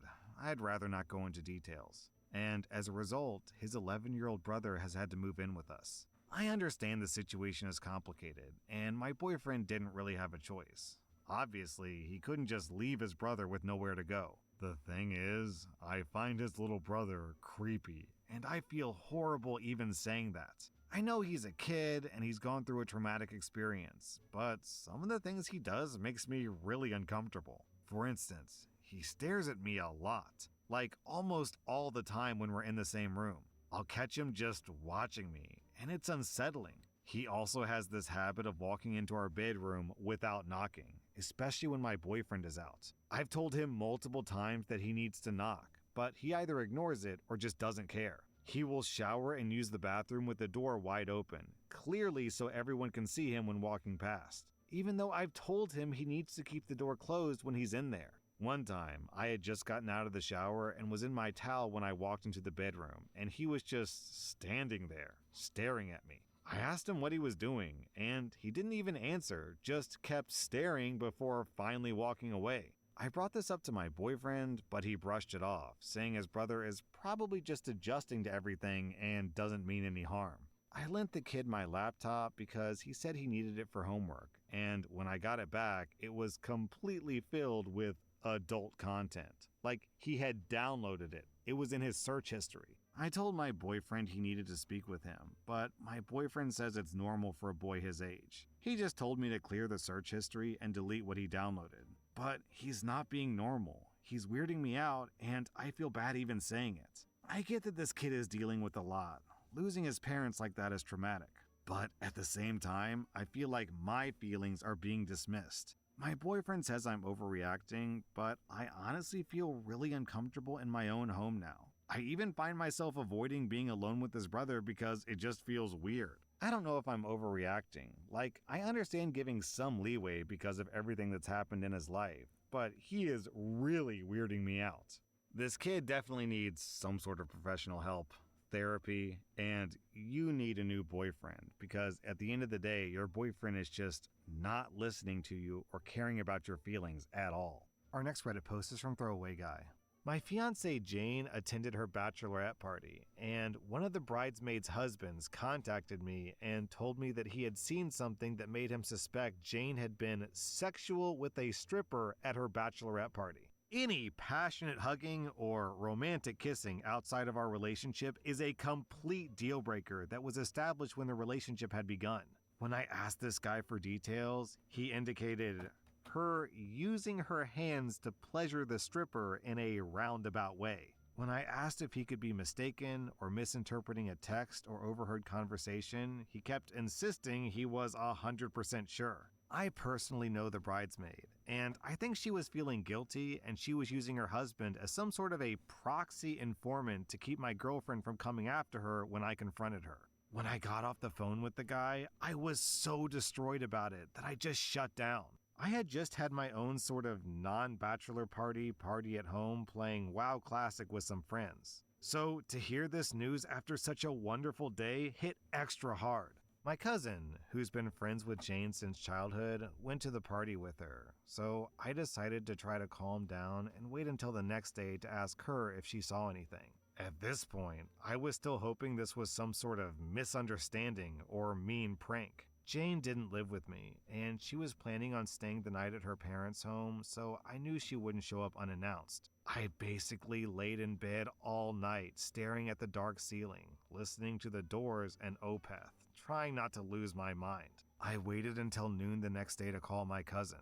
I wasn't able to get through the first 5 times I called. Red alarms are going off like crazy now. So when I suspected she was avoiding me, I went over to my parents' place and used my dad's office line. When she finally answered the phone and realized it was me, the somber tone in the voice of a normally annoyingly upbeat 23-year-old party girl pretty much told me everything I needed. I said, "I heard things got a little crazier than usual last night." "Yeah." "I think you already know why I'm calling, don't you?" "Yeah." My cousin was obviously holding back tears at this point.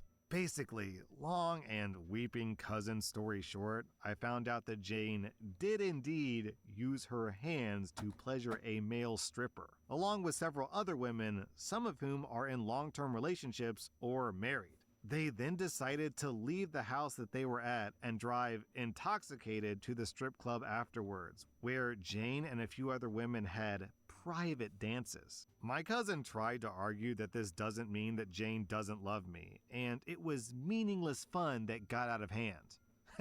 Out of hand, I bet it did. This effing infuriated me.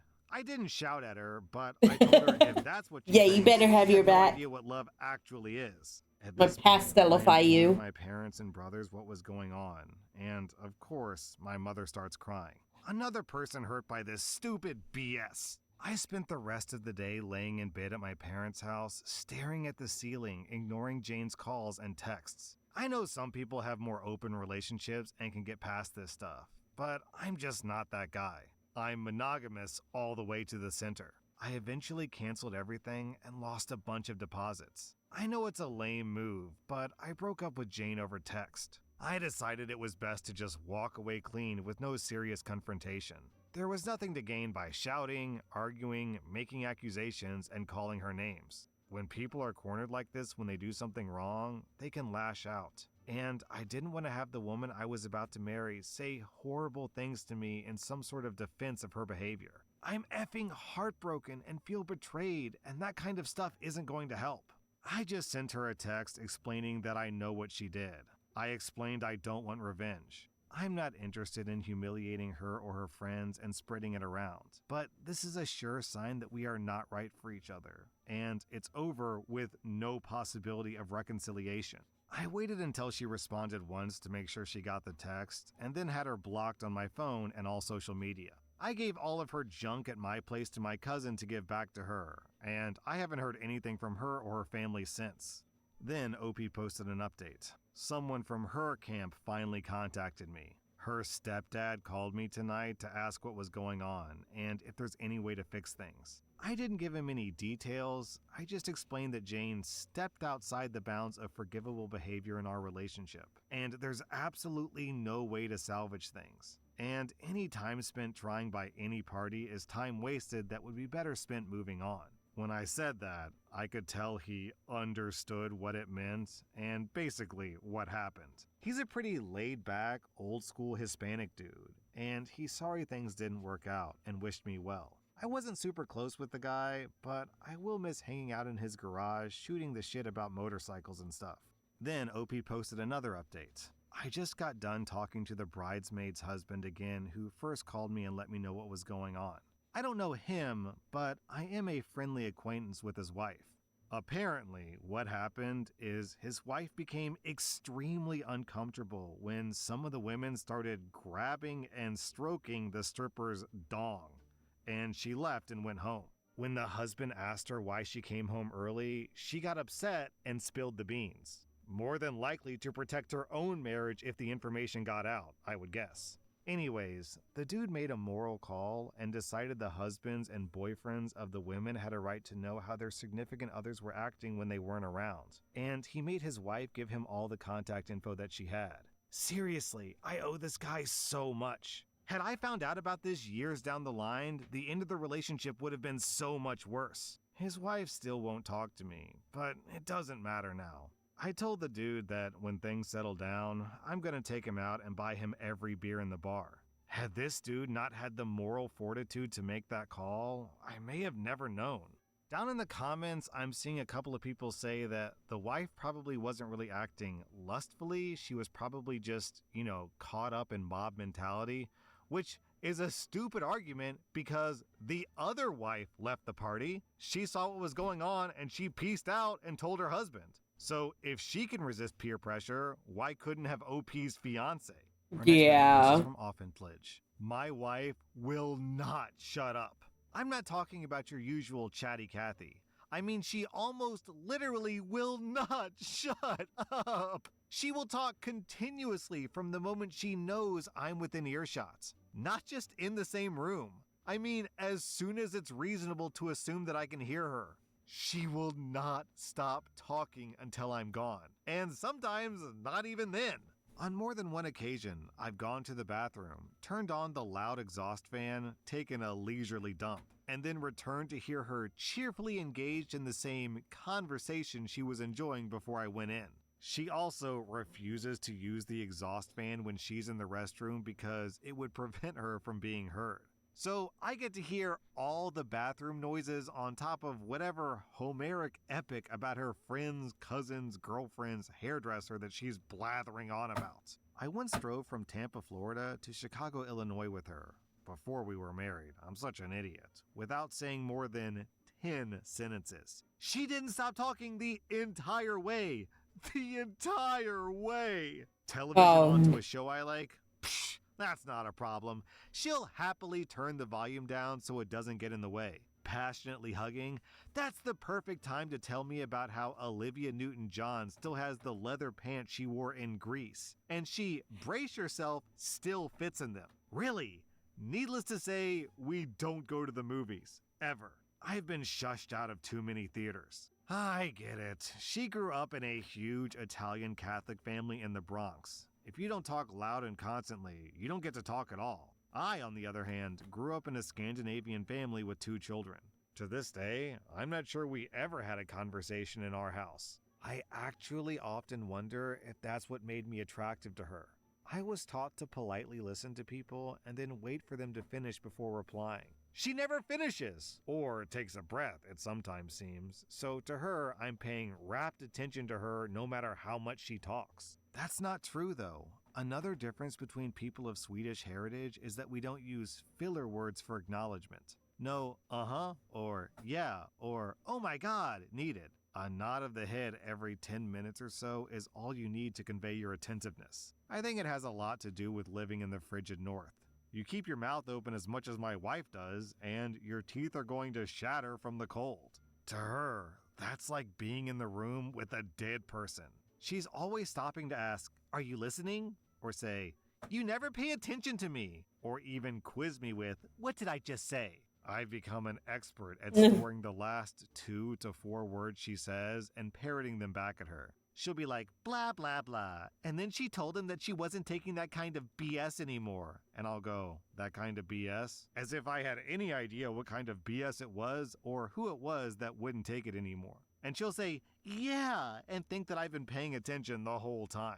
I joke about it a lot, but it's actually getting to the point where it's a problem.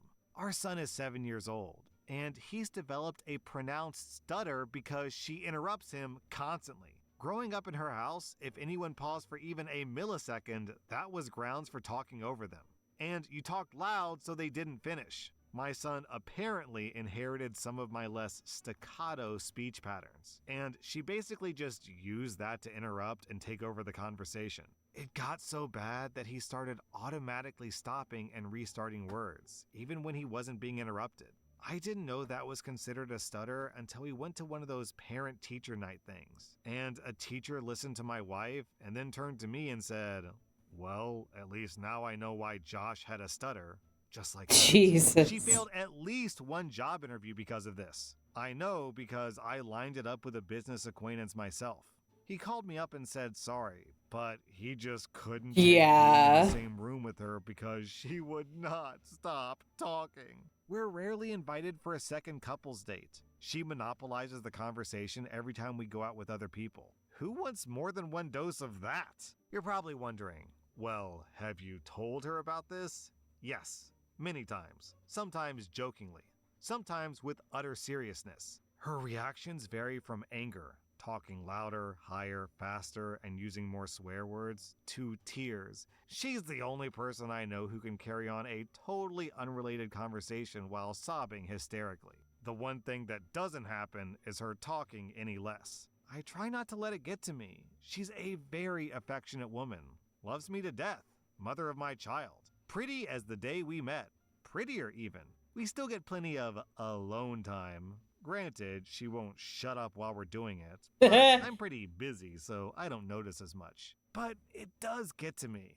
It's selfish and shows a lack of self-awareness. There's a time and a place for enthusiastic conversation, and that's not always and everywhere. I know the answer to the problem. I have to talk back. In effect, the only thing that possibly could shut her up is for me to do the same thing as she does. I would have to interrupt at the slightest pause. I would have to talk louder, yelling if necessary when she tries to interrupt me. I would have to learn to use Italian hand gestures to emphasize my points and chop off her objections. But I'm not Italian. I'm a waspy, pale dude who grew up in a household that would have made a mortuary sound like a middle school cafeteria. 12 years of this has finally pushed me to the brink. I'm not sure if I can take it that much longer. I'm just not sure if I could get a word in to tell the judge why I'm there in his divorce courts. My wife wouldn't let me. You guys may already know this about me, but I have a background in professional writing. I got a master's degree in literary and cultural studies. I was a technical writer before being a YouTube, and I've read countless stories on Reddit. I couldn't even add up the number of stories I read. So I can kind of speak with authority when I say that OP here is actually a phenomenal writer. He is way, way, way better than average. I'd give him like a 9 out of 10 even. Good flow, logical progression, good storyteller, some decent jokes in there as well. So it's a shame because OP seems witty and a good conversationalist, and he can tell a story in an interesting way, but it's wasted on his wife. A lot of people get on Reddit and they can't even string two sentences together, but I genuinely feel like I would love to have a conversation with OP because he seems insightful and funny and logical. So, this is a sad story. It was kind of funny to begin with, but once we got to the part about the kid having a stutter, developing actual psychological problems, I'm like, yo, this is actually pretty bad. That was r/relationships, and if you like That this is content, check out my really podcast where I fucking publish the crazy. exact same episodes. Also, hit that I can't imagine just not shutting up enough.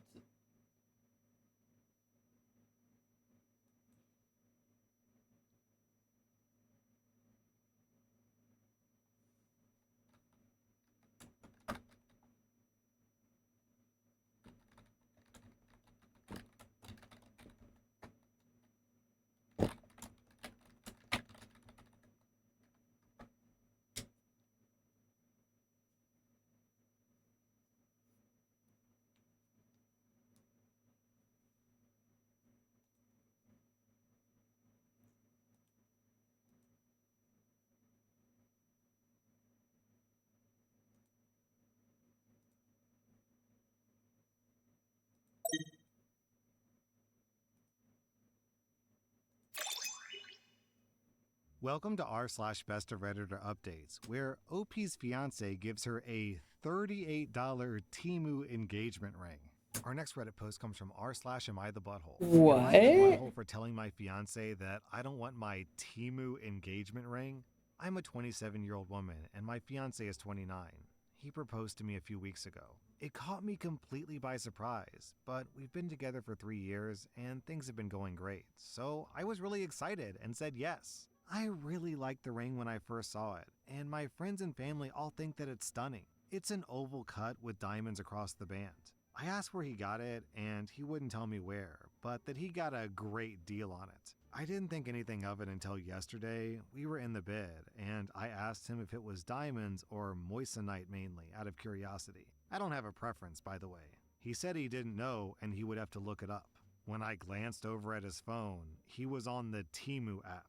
I asked him if he got it from Temu, and he didn't respond. So I asked again, and he responded with something like, "Does it matter?" and left the room and ended up sleeping on the couch. I spent all night so confused. Today, I decided to download the app and look at my ring, and I found one that looks identical. I found the exact ring listed at $38.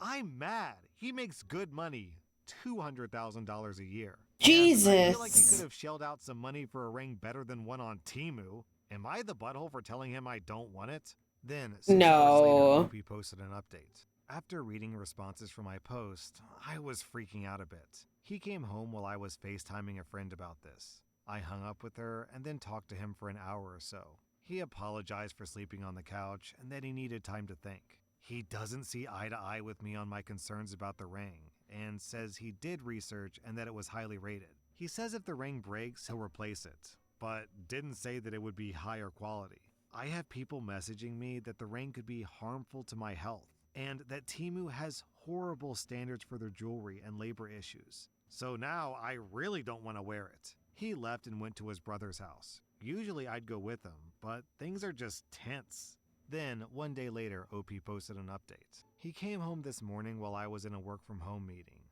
These comments made my head spin all night. I got like 3 hours of sleep, so I admit I may be in the wrong for bringing up his finances, but I did. And as for the accusations of me being a gold digger, when we met, I was making more than him and often paid for his things. His high-paying job is a recent development. I have my own money and don't need his. I asked him what was going on, if there was anything he needed to tell me, if he was testing me by doing this. Well, that really set him off. What kind of person do you think I am? You think I'm a cheapskate? A liar? You obviously think really poorly of me. But he still never gave me a reason. So I asked why he was deflecting every question to victimize himself and to avoid my questions. He tried to leave again. So I tried de-escalating and told him I see where he's coming from, but I need to know if he still loves me. He was immediately apologetic and still wants to get married. He said that I can just pick my ring out and buy it with my own money. He said that he's sick of talking about this and it's water under the bridge now. He's acting like his normal self again since this conversation. I hear him out there skipping around and humming to himself all happily, and it's actually pissing me off. Maybe I'm being dramatic, but I don't think I can handle a marriage with someone like this. No. You know what this reminds me of? I really like trashy reality TV. And I just recently watched the newest season of Temptation Island. And if you don't know, the basic premise is a couple comes on the show, the guy goes off to a guy's villa and the girl goes off to the girl's villa. The guy's villa has tons of hot girls living there and the girl's villa has tons of hot guys living there. And the whole premise is, will they cheat or will they stick together? And on this season, 2 of the guys cheated. And when they got back to their spouse or their partner at the end of it, both guys said the exact same thing. They said, I forgive myself and I forgive you. Oh, wow. That's very big of you to forgive yourself for cheating. Same thing here with this guy who says, it's all water under the bridge now. Let's all be at peace with the decision that I made for my terrible decisions. After all, it's just water under the bridge. Okay, the whole thing about forgiveness is it's up to the person who was wronged to forgive or to not forgive. And really, the problem here isn't necessarily about the $38 ring. The problem is that the boyfriend is showing he doesn't really love her or care about her. He refuses to talk about it, and seemingly the only reason he picked that ring is because it was dirt cheap. I could reasonably see an argument if he went to a lot of stores or like thrift stores and he looked around for jewelry and he found a ring that was really pretty and then he got it and realized, oh, this is like a cheap ring. It's like $100. Then, he'd have an okay argument, but just, nah, this guy's being cheap. Our next Reddit post is from Yeah. I'm a 34-year-old guy and my wife is 29. We've been married for 4 years and up until a year and a half ago, things were fantastic. Our marriage began to deteriorate. Why is his voice so different suddenly? The fuck? Passionate hugging between us. Not intimacy, just the actual passionate hugging part of the relationship. We would still cuddle and have deep. Yeah, Iris, I would like you to forgive me for fucking up my taxes one year and refund me. That would be great. Intimate moments talking and just being around each other, but she kept rejecting my attempts at taking things further past kissing. Now, we've had no problem communicating, so I made sure to address it early, and we talked and made adjustments. We both made sure to stay in shape, we tried being more adventurous, we went to couples therapy and counseling, and we even tested both of our hormone levels. Everything was normal. Each solution would work for a little while, and then we'd be back to having passionate hugging maybe once a month. I asked her several times if she was no longer attracted to me, which she denied every time. I asked her if I was falling short in the relationship in any other way, to which she said no. Well, about a month ago, she gets back from her therapy session and tells me that she believes that she's asexual, and that's the reason for her libido being non-existent as of late. I was definitely confused because we've had great intercourse for a while in the beginning of our relationship, but her telling me that she's now asexual was heartbreaking because everything else is great. Obviously, I'm not going to force her, so we had a long conversation about our relationship, and I came to the conclusion that we should get a divorce. I say I because she immediately rejected the idea and said that we would figure something out and wouldn't talk to me about it anymore. I didn't know what to say, so I dropped it. Well, 3 weeks go by without intercourse, and I decided that I have to do this for my own mental well-being. So I filed for divorce and had her served with papers. Last week, when I got home from work, she was going about the day like nothing was wrong. I asked her if she signed the papers, and she flat out said, "We are not getting a divorce." The fuck? And changed the subject and acted like things were normal. Obviously, I thought this was crazy, so I stopped her and said that I couldn't be in a marriage devoid of intercourse. And I mentioned that I was being incredibly fair with our divorce. She can keep the house that we bought and paid for with cash. She paid 1/3, I paid 2/3. And I would take all the debt, which isn't much. We'd split our savings and investments in half, and she can keep 2 of our 3 paid off cars. I only want to keep my sports car. Thankfully, we don't have kids. I love her and wanted her to be comfortable, and I have no problem starting over since I make a good income. But she won't budge or talk about the divorce. This brings me to 2 days ago. I get home and go to our bedroom and find my wife's friend, a 27-year-old woman, in our bed naked. I immediately shut the door, said sorry, and went looking for my wife. I found her in the kitchen and asked what her friend was doing there, and she said that her friend was here for me. I put 2 and 2 together and said that I'm not having intercourse with other women in place of the woman that I chose to marry. She was adamant on saying that I could sleep with her whenever I wanted and that her friend agreed to it. I couldn't believe things would get this far, so I went back to our bedroom and asked her friend to leave.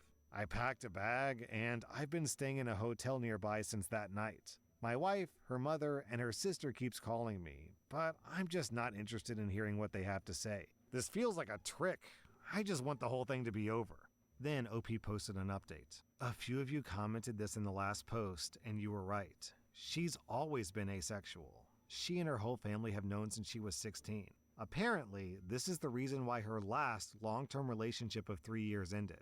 He broke up with her after the intimacy between them diminished to being non-existent after the first year. She told me that intercourse is easier for her in the beginning when emotions are running high, but she still needs to force herself to have it. I knew they broke up due to irresolvable differences, but I didn't ask for details, nor did she tell me. After a lot of apologies and crying, she told me that I was the first person that she was able to tolerate intercourse with for so long, and that she did enjoy it a handful of times. But after a while, she still felt like she was being graped. I broke down after hearing this and started kicking myself for not catching on to any of this. She said she tried her best to please me as much as she could. As for her friend, she was there during her last breakup and helped to support her through it. My wife went to her after I brought up divorce and talked things out. Her friend suggested that she open the relationship for me, but she said she didn't want me sleeping with strange women. So her friend volunteered herself to be the one who sleeps with me. My wife thought that was a great idea, which led to the fiasco at our house. I won't comment on the friend's appearance because it doesn't matter, and I don't blame the friend. Then, 2 weeks later, OP posted an update. After my last update, my wife asked me to meet with her about a week later to discuss things with her. I've been staying at an extended stay since that night with her friend. We met at our house and talked for a few hours. She started off with a ton of apologies for how she acted, her lying about her sexuality, and not taking my sexual needs more seriously. Before I could say anything, she presented a signed post-nup agreement that she had drafted with the lawyer, stating that she doesn't want anything. The house, the cars, savings, everything. I felt like the biggest butthole for thinking that she was tricking me for more money. I asked her if she was serious, and she told me to take the post-nup with me and sign it when I'm ready. I still haven't signed it. It's in my backpack. I told her that I still think divorce is our best course of action, and that we both deserve to find someone who matches our needs. She still refused and borderline begged me to reconsider. She started crying, and so did I. Seeing her like this was devastating. I told her that her finding other women to sleep with me wasn't going to work. What if I develop feelings for them? What if I get one of them pregnant? Do we expect her to get an abortion? She said we'll figure it out as we go along, and to please give her more time to work on other solutions. She set up appointments for intimacy and hormone therapy and is seeing an intimacy guru. I said it sounds like we're going through the same things again, but she was adamant and pleaded with me to wait. There were more apologies on both sides, and we kissed for a while before ending the conversation. Then I went back to my hotel that night. A few days later, I tried texting her, but she didn't respond, so I called her dad. Her dad told me that she moved back home and has been holed up in her room since our talk. She called out of work. He told me that she's barely eating, bathing, or talking to him or her mom. He asked me what I was going to do, but I didn't have an answer for him. He just said he understands, and he said that he would be here to talk anytime I wanted to. So I went back to our house, and a good portion of her stuff was gone. The whole place feels empty. I've been sleeping in one of the spare rooms. I'm planning on flying to my mother's house in a couple of weeks to spend time with my family to decompress from this entire situation. I'm still on the divorce side of the fence, but I guess there's no rush. These two are just completely incompatible. I feel really bad for OP. Finding out that she views intimacy the way she views it has gotta feel like a kick to the balls. Our next Reddit post comes from r slash. Yeah, and she can't really I'm a help it 24-year-old either. guy, and my girlfriend is 23. Like I can't blame her because I mean you can't exactly help how you feel when it comes to stuff like that. Like if it's just not something you enjoy, you can't exactly force it. Like I don't know, if it's nice that she's willing to try to find ways to work with it and work with him, but it sounds like they're just not gonna work out, like in general, which sucks, but you know.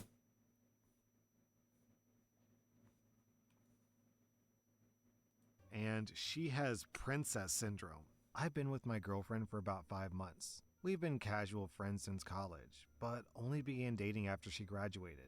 We get along really well. When I say princess syndrome, I don't mean that she's spoiled or entitled, because she isn't. Her clothes seem to take over her life. She dresses like a sort of fairy tale princess on a near daily basis, excluding work. Long, frilly skirts, lacy blouses, things like that. It works for her because she's very pretty and can pull it off. At first, I found it to be very endearing, but then I became aware of how much time she spends on her outfits. She runs a blog that has a sizable amount of followers, and she's constantly posting outfit pictures, links to clothing items, and whatnot. She spends a few hours a day on her blog, at least. Then, she spends time sewing items for new outfits or for her Etsy store. When we go out, we get a lot of stares at what she's wearing. I've also caught people sneaking pictures of her on their cell phones. This attention makes me uncomfortable. I've asked her to tone it down a bit, but she took that to mean not wearing anything in her hair when we were out together. I've told her several times that I love her just the way that she is, but she seems to brush it off. I had hoped that when she started her new job in the career of her choice that she would become more serious, but her new boss and coworkers encourage her.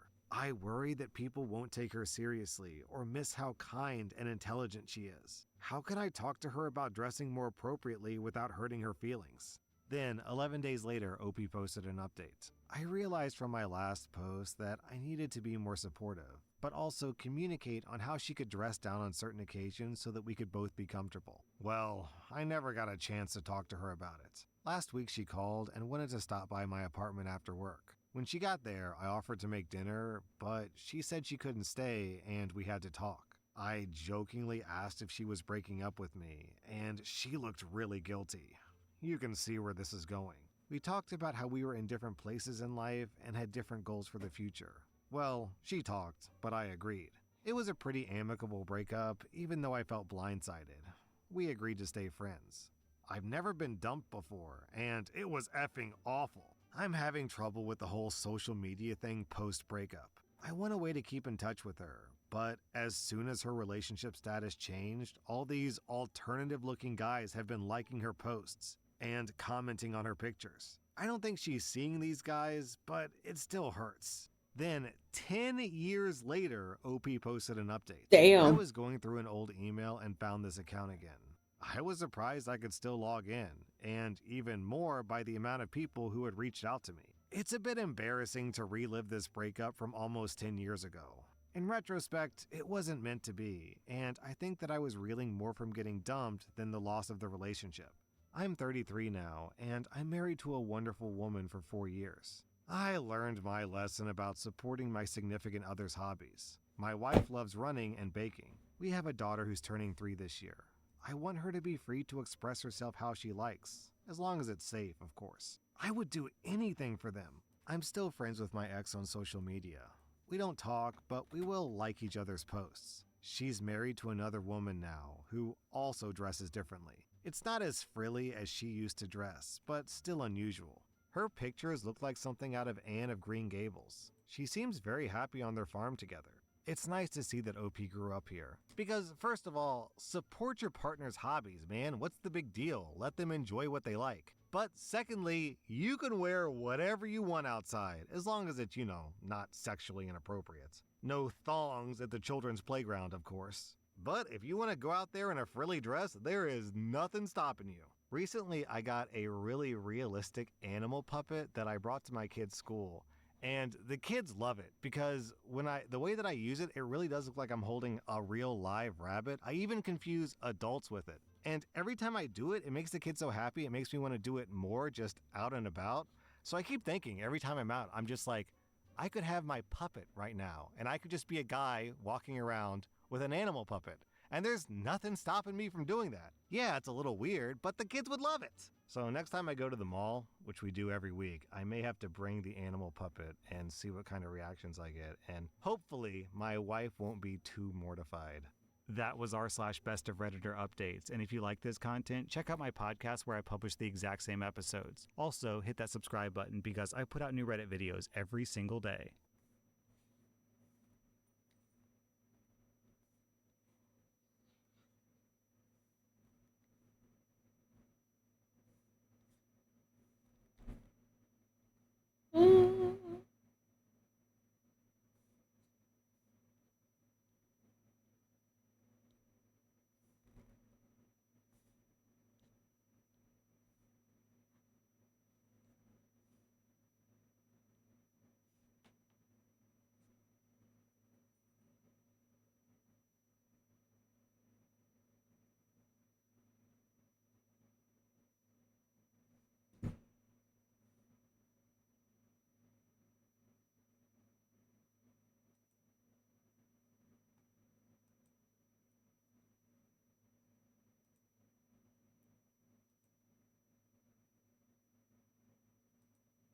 Yeah.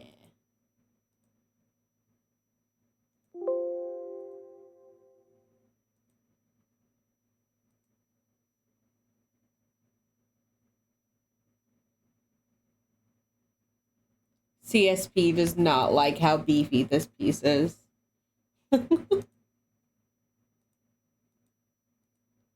All right. But we're gonna end it off there because it is now 12 at night. Ayo. Let's see. Who is alive right now? Who can we go raid that is alive? Himmer. Himmer.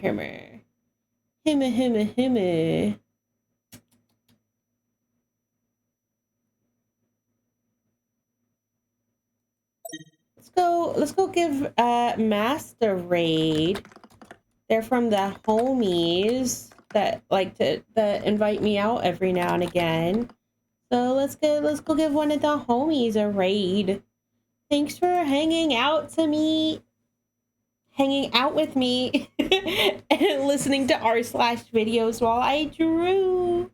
Have a good night, everyone.